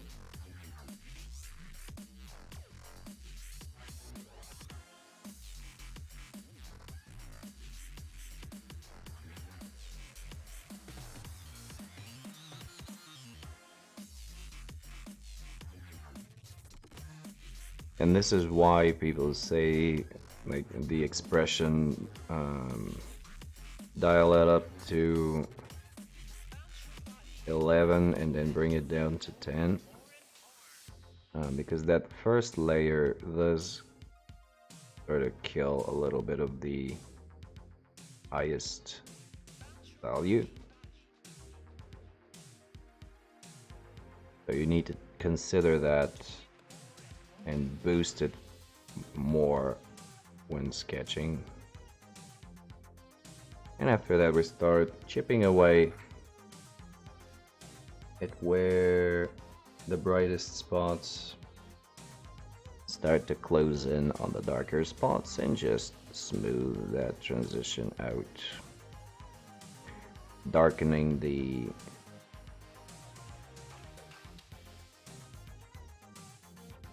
shadow and building it with the highlights.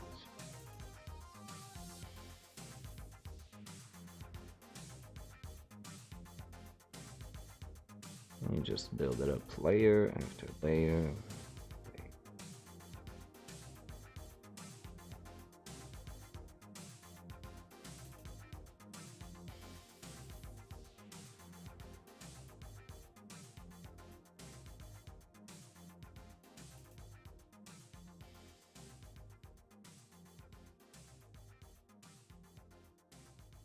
Would have worked better if I had other highlight, but do just as fine. I might have to do a little bit more on the face. Might have to bring it up a bit, and this shoulder here looks atrocious. That's definitely gonna have to be amended.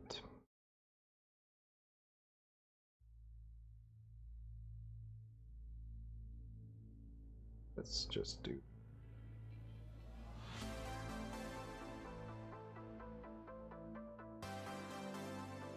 We are completely drying.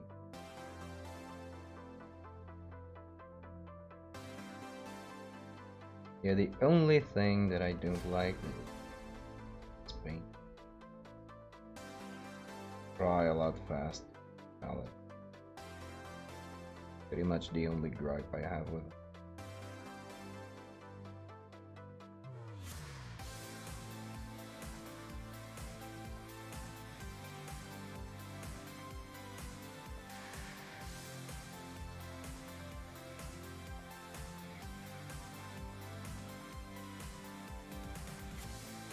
So now we're doing the reverse process, which is usually ill-advised. When glazing, you always want to do it from bright to dark and not the other way around. But in this case, I need to fix some stuff up, so I will allow myself this transgression.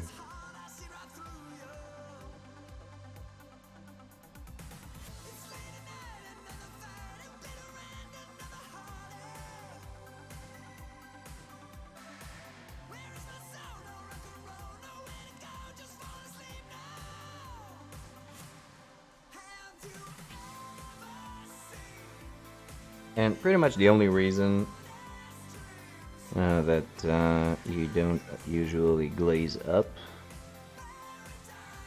is because when you're glazing highlights instead of shadows, you have more whites and off-whites in the mix, and building up brighter colors because of just the chemical composition of the colors. They end up being a bit more chalky.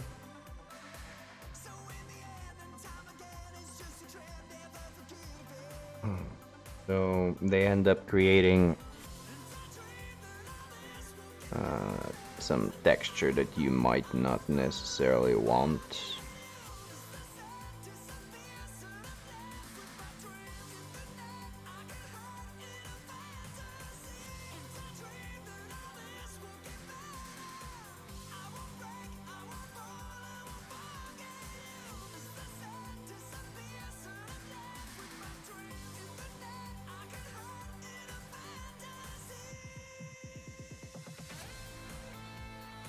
But it's okay, because I will bring it back down and smooth it out.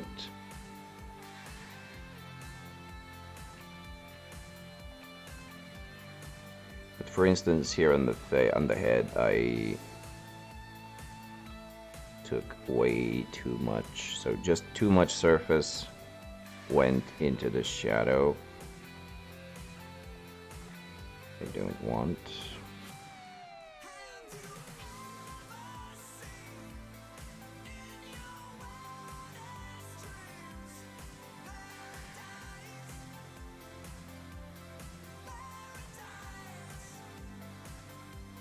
Let's just bring it back where we want it.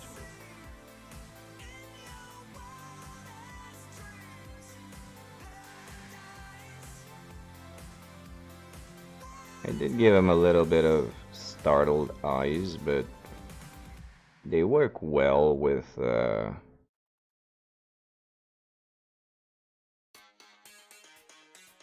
mask.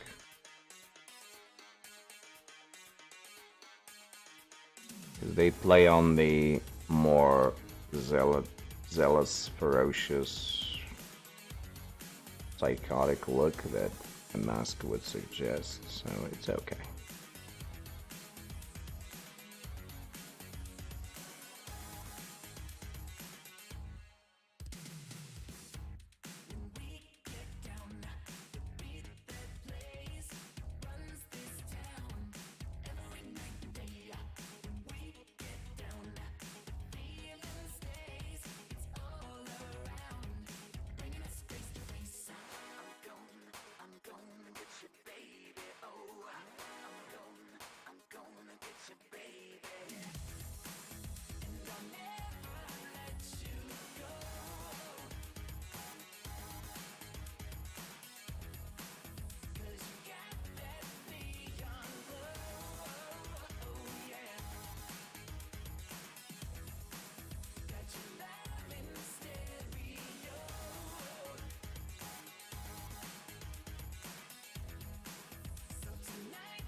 And now back to glazing down.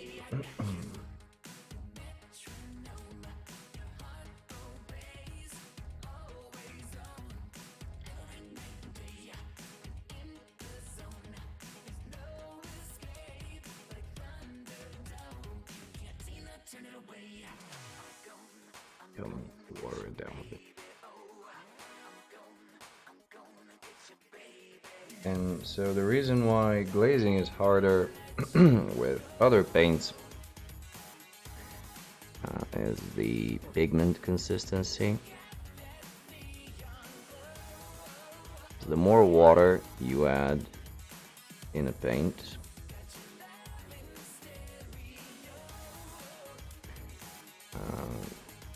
the more you break the actual medium that holds together the pigments. And so you end up getting what's called coffee staining or spider webbing, which makes working with that pretty hard.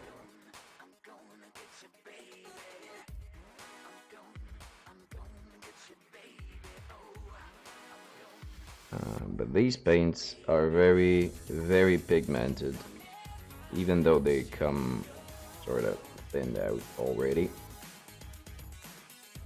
So even if I were to water them down to absolute shit, which I'm doing right now, I still get a decent amount of pigment. And it doesn't break.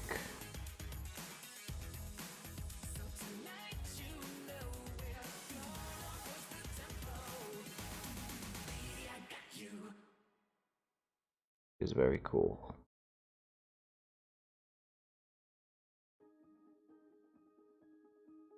You still can do it with like Citadel, but what you need to do is completely like keep very little moisture on the brush, which means that you need to constantly go into the pool of paint on the palette. The process just takes even longer. Like an already slow process just starts being tedious.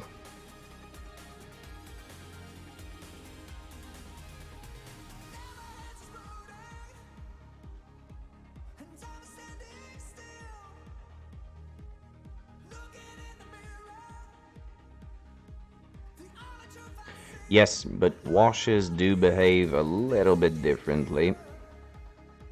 Some of them do.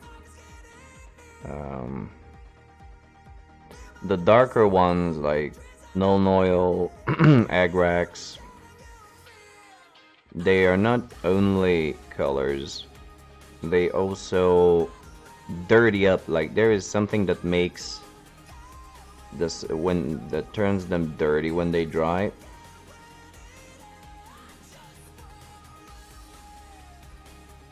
It's not really. You can use them. I have used them as glazes, but it's a bit difficult to work them out. But it's absolutely possible. Like you can do it with the regular range of paints as well. Again, just slower and a bit more difficult. Whereas this is just a breeze.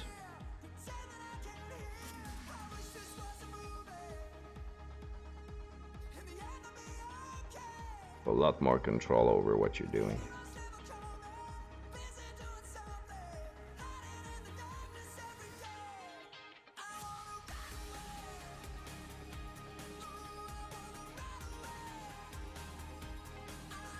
But they're brighter washes like sepia and Bealtan green and the sort. They're not as staining, they're not as dirtying up. Yo, let's see, what's up?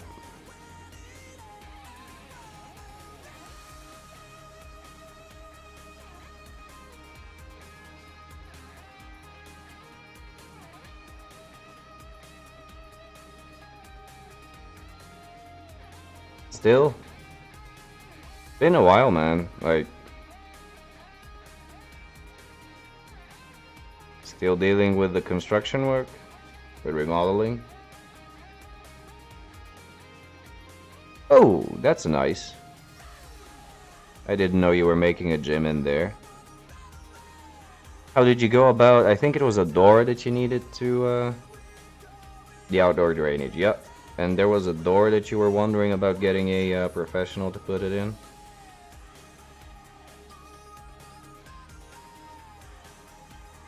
How did that go?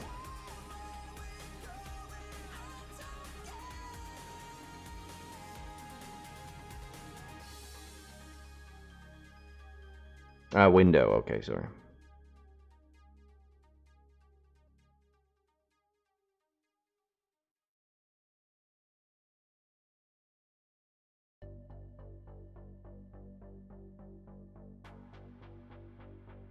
Yeah, this has been happening around here as well, I noticed. Just by the sounds of construction work that are pretty much all day long. A bit annoying, gonna be honest, but I understand. So I just dare it.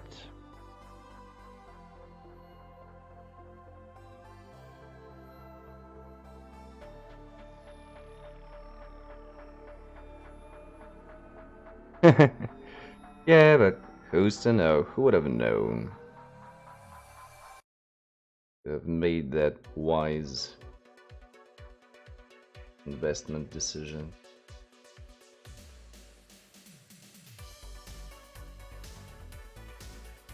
Yeah, home gym is great. I just have a few dumbbells and a bar in my living room, and I try not to drop the weights too roughly on the floor.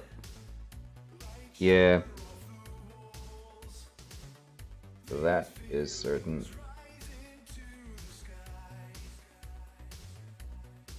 But having a separate space where we can do it, because I have the benefit of, you know, being alone, so nobody's on my ass about it, but disrupting the entire household's regime to get some workouts in the living room, I can see how that would be less than ideal.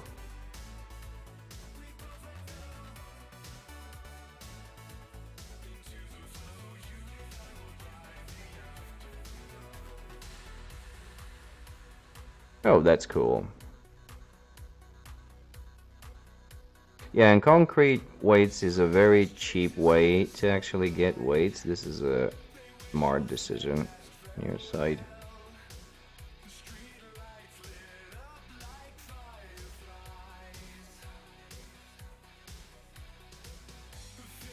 Just maybe think about covering them up with something. Because concrete weights tend to chip over time. And especially if you drop them a bit harder on the floor, whole chunks of them can... Yeah, liner, yeah, that works. I was thinking something over them, but yeah, liner, actually a good idea.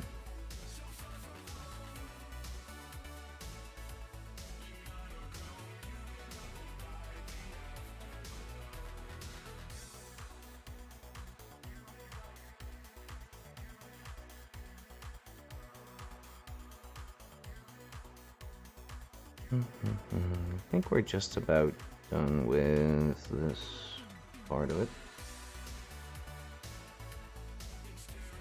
Plastidip. Yeah, something like molten plastic or rubber to just pour over them or dip them in it. However that works.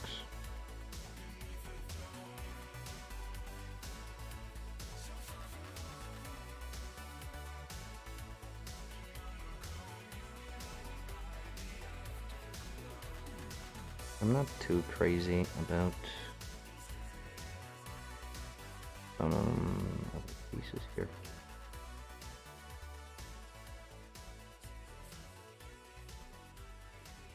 Yeah, true. Don't know if the iron ones will ever get cheap. Over the course of several years here, they've only been getting more expensive per kilo, which is cheap. But then again, now it's a very trendy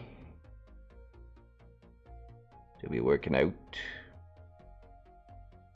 And so pretty much every store is cranking up the prices. And over that, you have the whole stay at home, where people are more and more trying to figure out a way to get a workout in.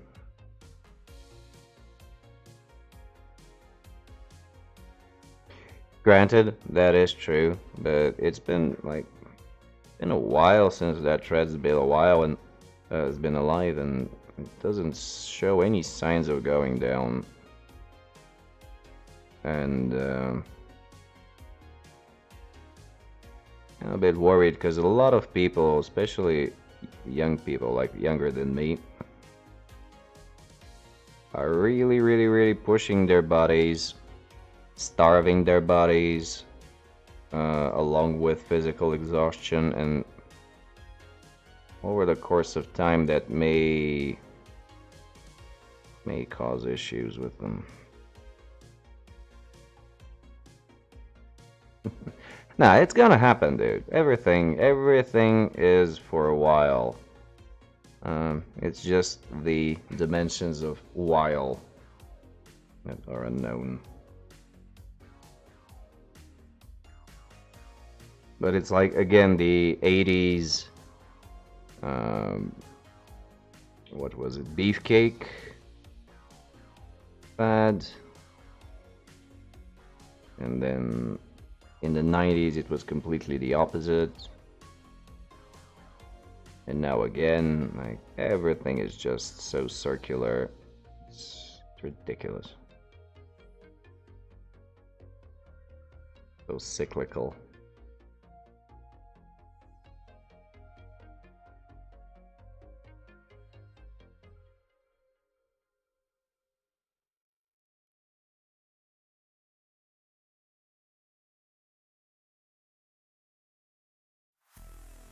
Yeah, absolutely. No, it is a very cost-efficient way to make the weights. The only thing is that you need to take a little bit more care to not break them.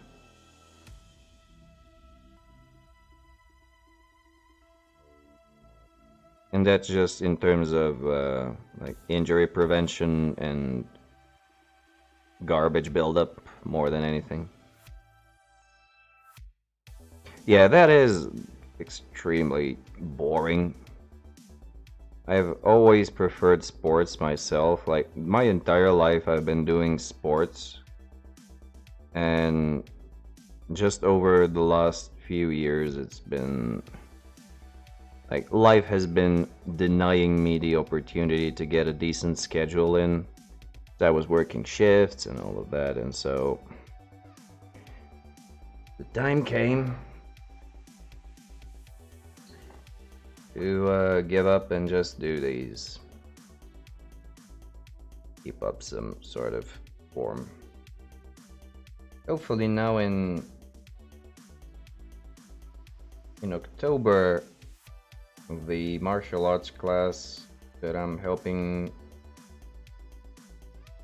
out with will open up again. And so I'll have a little bit of a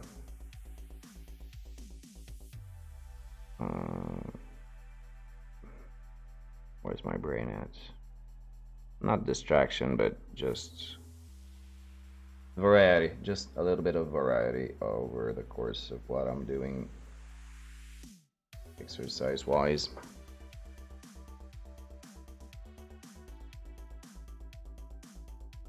Yep, absolutely.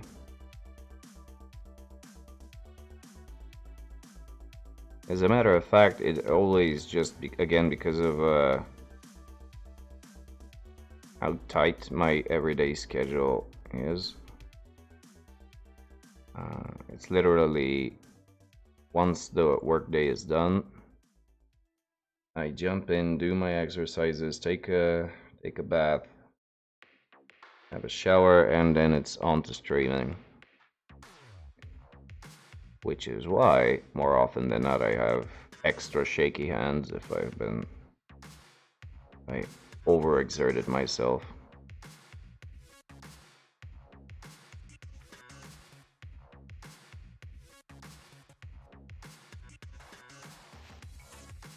So there's just no way to postpone. Like to start streams later, that means that I will need to go very late into the night.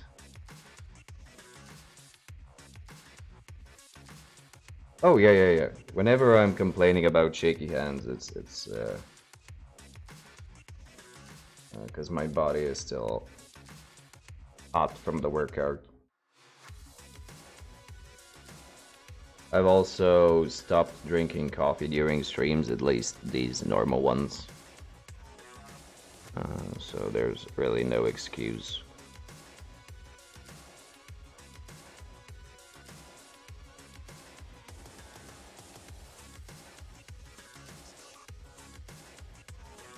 With that being said, I saw a video by someone on YouTube. God damn it, I forgot the name. Dark Castle, Black Castle. And he was talking about how to deal if you get any sorts of tremors, like medicinal or just random shakes. Different stances and ways to reduce them while painting. Let me tell you exactly. Oh, good luck with that, man. That's nice. Yeah, I can guarantee that that mask will fall like 50 times. Just because of how close to each other you are. Yeah, the 2 armrest is actually a good idea. I haven't thought of it. But yeah, fingers crossed, man. Damn, that's awesome. What grade would that be? Like, what level belt?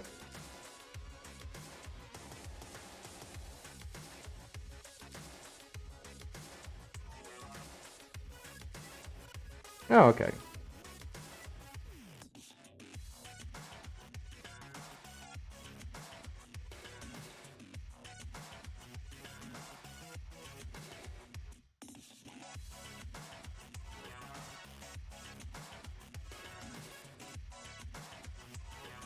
Oh, nice!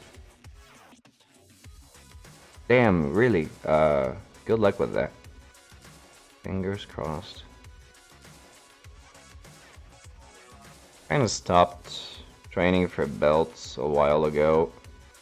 Not for anything else, just the way that the clubs reorganized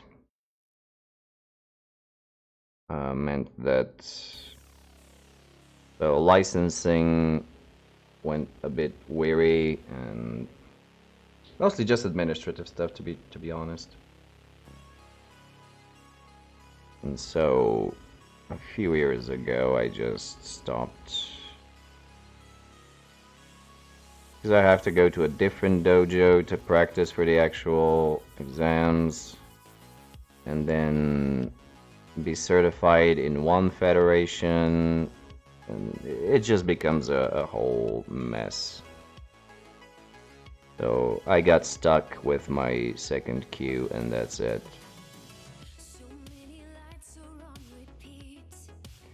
Bit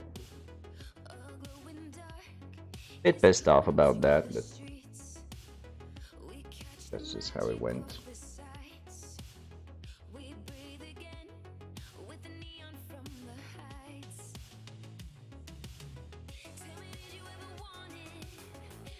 Yeah, that would be the best. It's just a bit hard to draw in people because most people look for this accreditation. And it's sort of forms a vicious circle.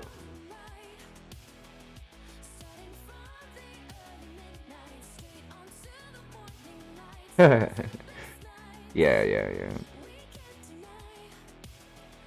Yeah, it just becomes too political. Even in bloody martial arts, god damn it, why does there have to be politics in martial arts?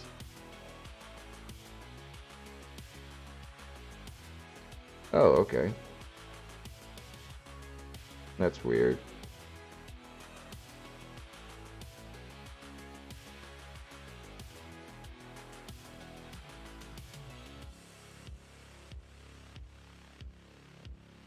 Okay, now let's try to ruin all of this with some red.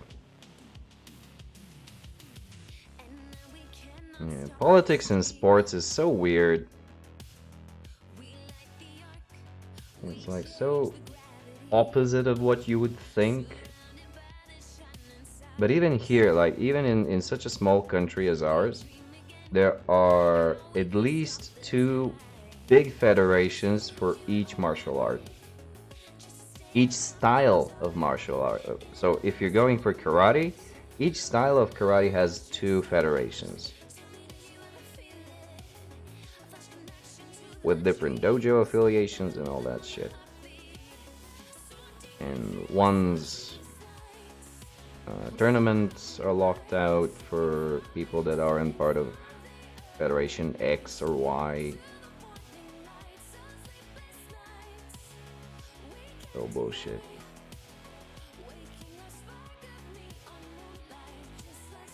And everyone talks about how the other federations' belt graduations are unjustified and how their skills are less than the others.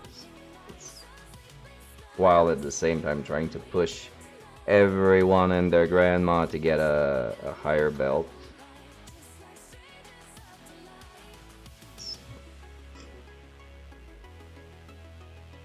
It's a bit annoying, though. Pretty much, gotta be honest, the only thing that I'm missing now that I'm helping train kids in karate is the intensity of the workouts that used to be before. Apart from that, I'm so happy to become Ronin. Where? In my living room? Again? I wanna get out. I could train in here, but it's different, you know? Go into the dojo, put on the gi. It's different experience. Doesn't work as well from home. Masterless as independent. Yeah. All in all, that is pretty close to what we're trying, but yeah. It's just a different feel. Like, in karate, I can do a lot of the things by myself. I don't need a partner. But still, it's just a bit blah. Also, I've been trained by very old school teachers and instructors, and so I'm very used to someone yelling at me to do stuff. It just motivates me more. And that is very weird because now that I try to use the same teaching approach to the children, and the other instructors come and scold me for risking them to quit. Yeah, that's true. Oh, for sure, for sure. The second you actually get hit, you start to respect your punches as well, like your damage output. The second you receive damage, you start considering your own damage output as well. And it happened, and you learn that really quickly. Really quickly.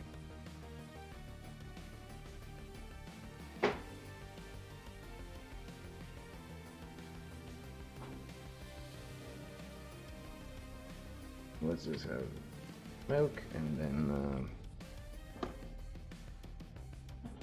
I will use some of the transparent red to liven up the flesh a little bit in the darkest recesses. It works well. I may expand it a little bit into the highlights. Not, it's just gonna stay down, but just a little bit of variety and a little bit of a warmer color into this icy blue.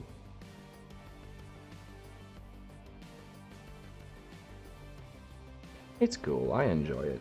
And we've had our training sessions in an Aikido dojo for many years, actually, for almost half a decade.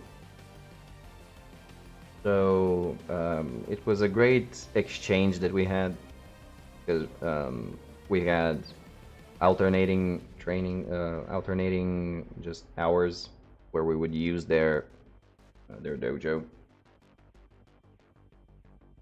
There was a lot of crossover, and it was really fun.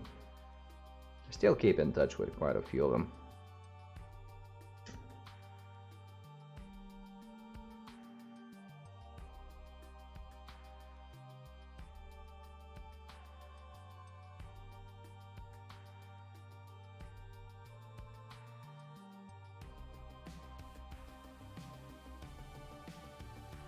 I used to be in an exhibition group.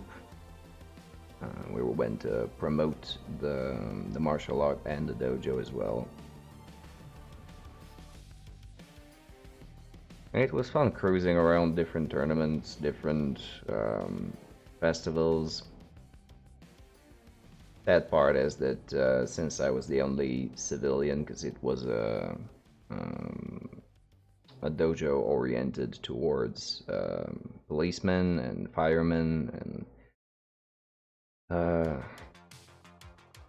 more of those sorts, and I was the only civilian, and they always wanted to do the exhibitions in uniform, so I was the only one who didn't have a uniform, so I was always the bad guy in these exhibitions, and always had to be the one to get thrown around like a rag doll. But apart from that, it was pretty fun. And also it looked very funny because I was out there with my gi. Should have dressed like a comic book ninja. Yeah, well, should have thought of that, yeah. And also the size disparity was very noticeable because all of them were like large burly men, and I am like less than average in terms of height, and also kind of scrawny. And it was really funny. Like the bad guy was barefoot and half the size of law enforcement. So some of the guys from the Taekwondo dojo came and had a bit of a laugh at our expense once, but it was all in good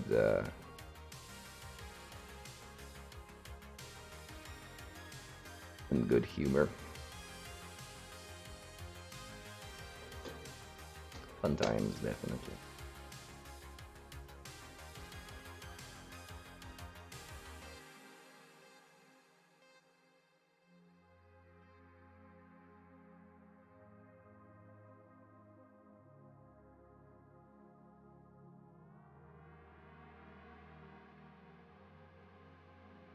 But yeah, now I'm pretty pissed that I didn't think of the comic book ninja thing.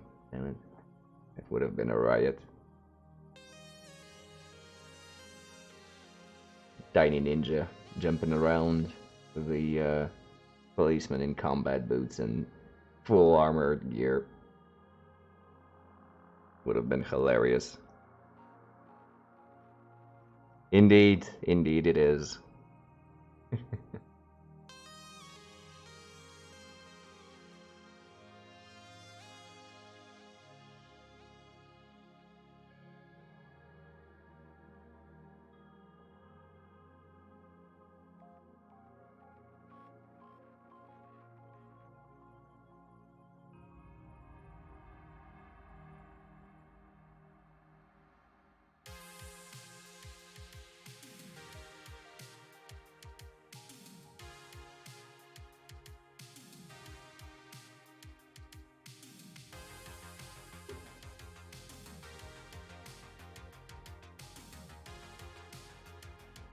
Another dumb thing was that we never learned the soft falls from Aikido. We only learned the hard falls. They were more attractive to the audience. And over time that did lead to some injuries forming, which I could have done without.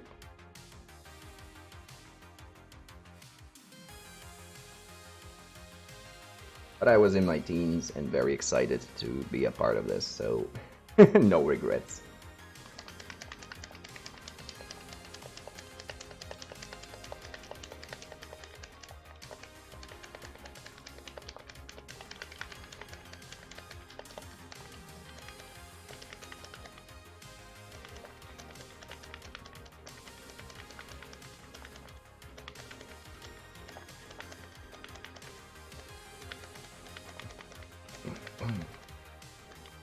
Yeah, the soft falls are very important, especially if you ever attempt to do it on a hard surface.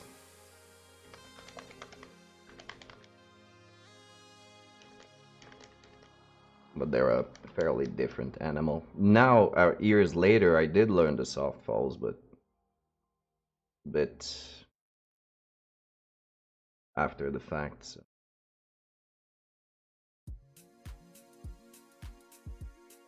Yeah.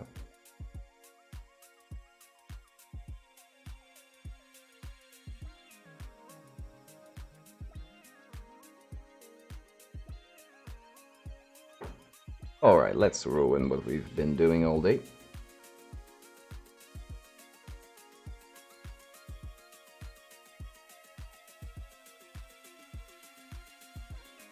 Yeah, have you found a striking style that you like?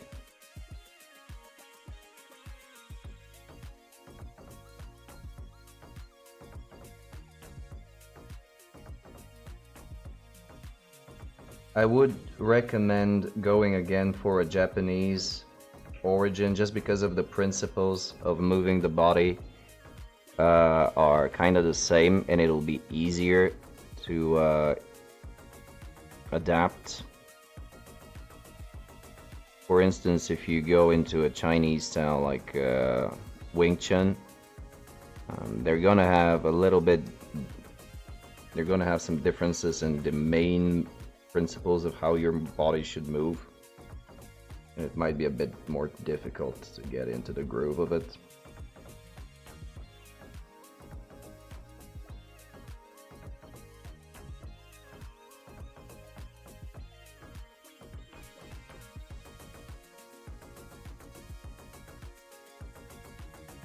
But apart from that, pretty much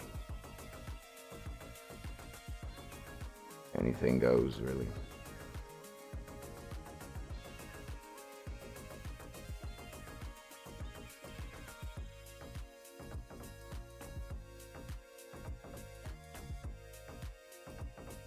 Oh, so you could consider your overall size, like just your overall body mass.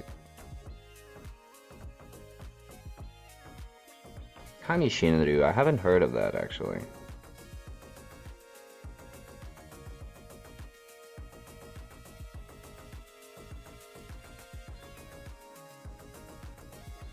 Yeah, if you have it around, that'd be great.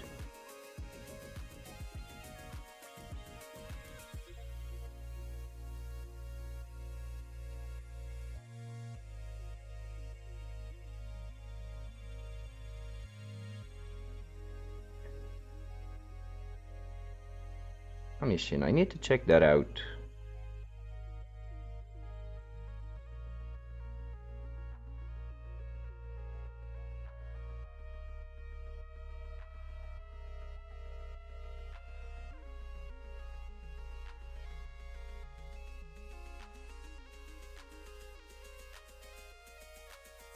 Oh, okay. It's not Masutatsu Oyama by any chance, is it?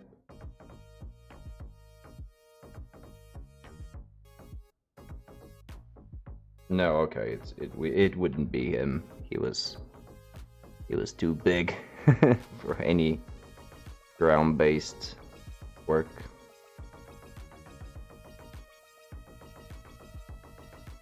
because that's pretty much the only Korean that I know of that has moved to Japan and developed a karate style is Masatatsu Oyama, or Choi Baidel, as he's known by, as his Korean name was. And he was the founder of Kyokushin.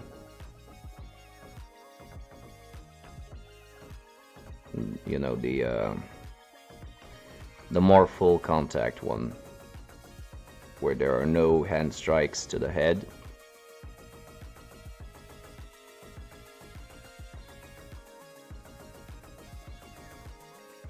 And that is why I I mentioned that body size, like overall volumes of the body matter, because Kyokushin works better for larger people, just bigger people. And because he himself was a large man, and he could take advantage of just natural strength.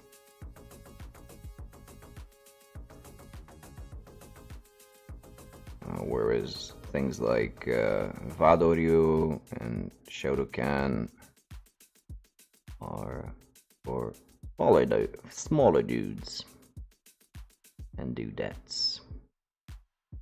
They are more swivelly and kind of a strike and return, more like fencing.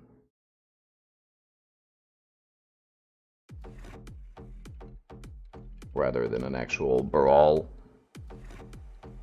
At least in terms of sparring, but you know, the fundamentals do work into the sparring principles. So kind of don't have one without the other.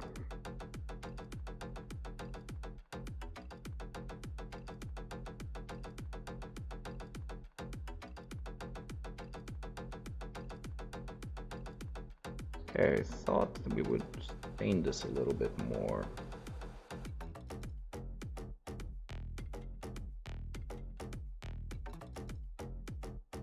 On Saturday, I had a very long stream. I tried to do some sort of a marathon for finally hitting affiliates. And I wanted to see if I can paint a whole mini in one sitting. And I made it through 10.5 hours, but I couldn't finish the model.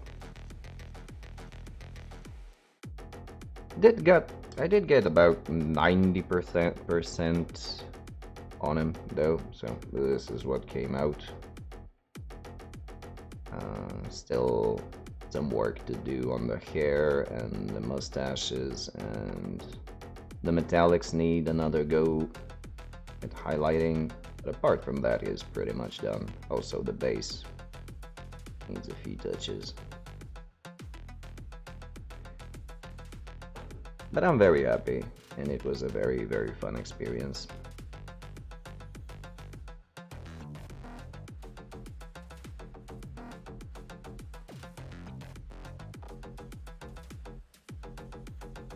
Thanks, man. Thank you very, very much.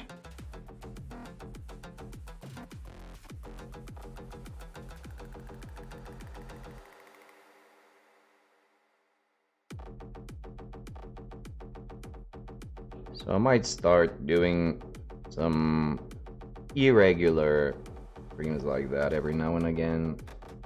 For instance, when I start a new bigger project, just to get the majority of base coating out of the way, so that we can focus on detailing and layering and glazing and all that during the regular weekly stuff, depending on whether or not I find the time, of course, because you know, you never know.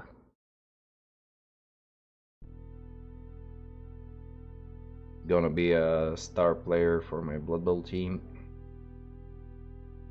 The opportunity to play around with the colors that will be mostly their uniform colors. I got some ideas on how to optimize them, so yeah, real fun.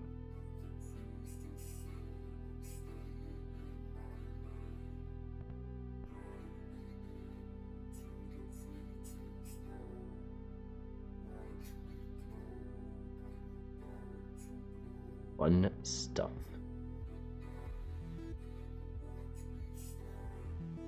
This is not really working the way I wanted it to, but it's okay.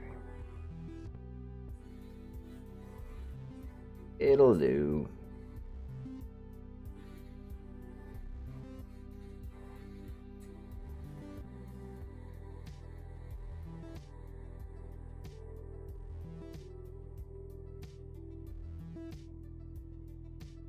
I'm gonna go over it times here and there.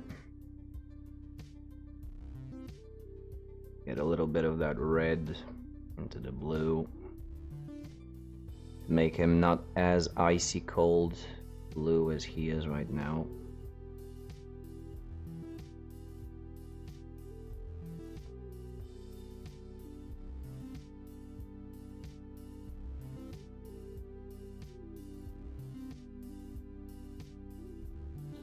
And the only reason for that is that when I do the reds that are the armor panels are supposed to be the focal point, I don't want the blue to fight for attention against the red, or rather the other way around, so the red shouldn't fight. It should just stand out, and the only other thing that will draw attention will be the color of the mohawk once I get around to it, and I'll try to make it as vibrant as possible, just for that same reason. Because here you can see in the purple one, I sort of wasn't able to really control the purple. I was really frustrated with it and just called it done. But you can see how it sort of mashes in with the red. Like the eye sort of wanders whether to look at the purple or the red. And that's sort of counterproductive to my initial idea. But anyway, we live, we try, we learn.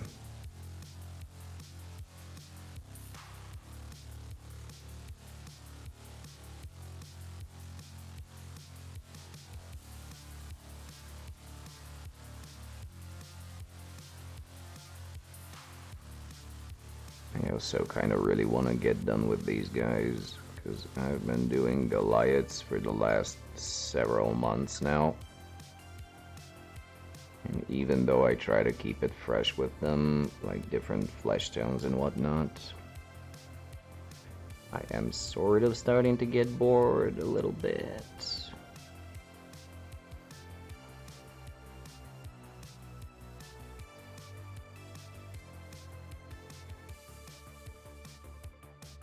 I think that'll be that.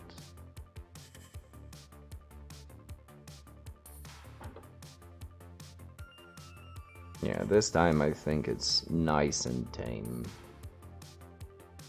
You can still see the highlights, but once I really kick that red up, like once it gets into this vibrancy, the blue will fade. Which is kind of the idea. Sort of keep the flesh down as a sort of a eye candy. So if you were to actually pick up the model from the gaming table and inspect it close, then you would find that it's a different flesh tone. At least that was the initial idea. And considering that I've tried something different with pretty much every one of them, results vary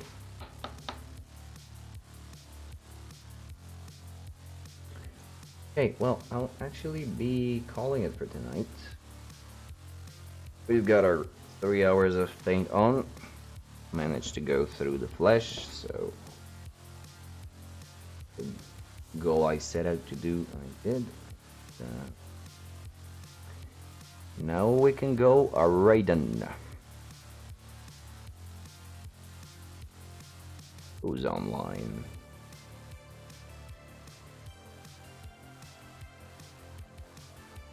Let's go for a smaller stream just for the giggles of it. Oh, wait, no, Pigeon Squirter is on. We're going over to Pigeon Squirter.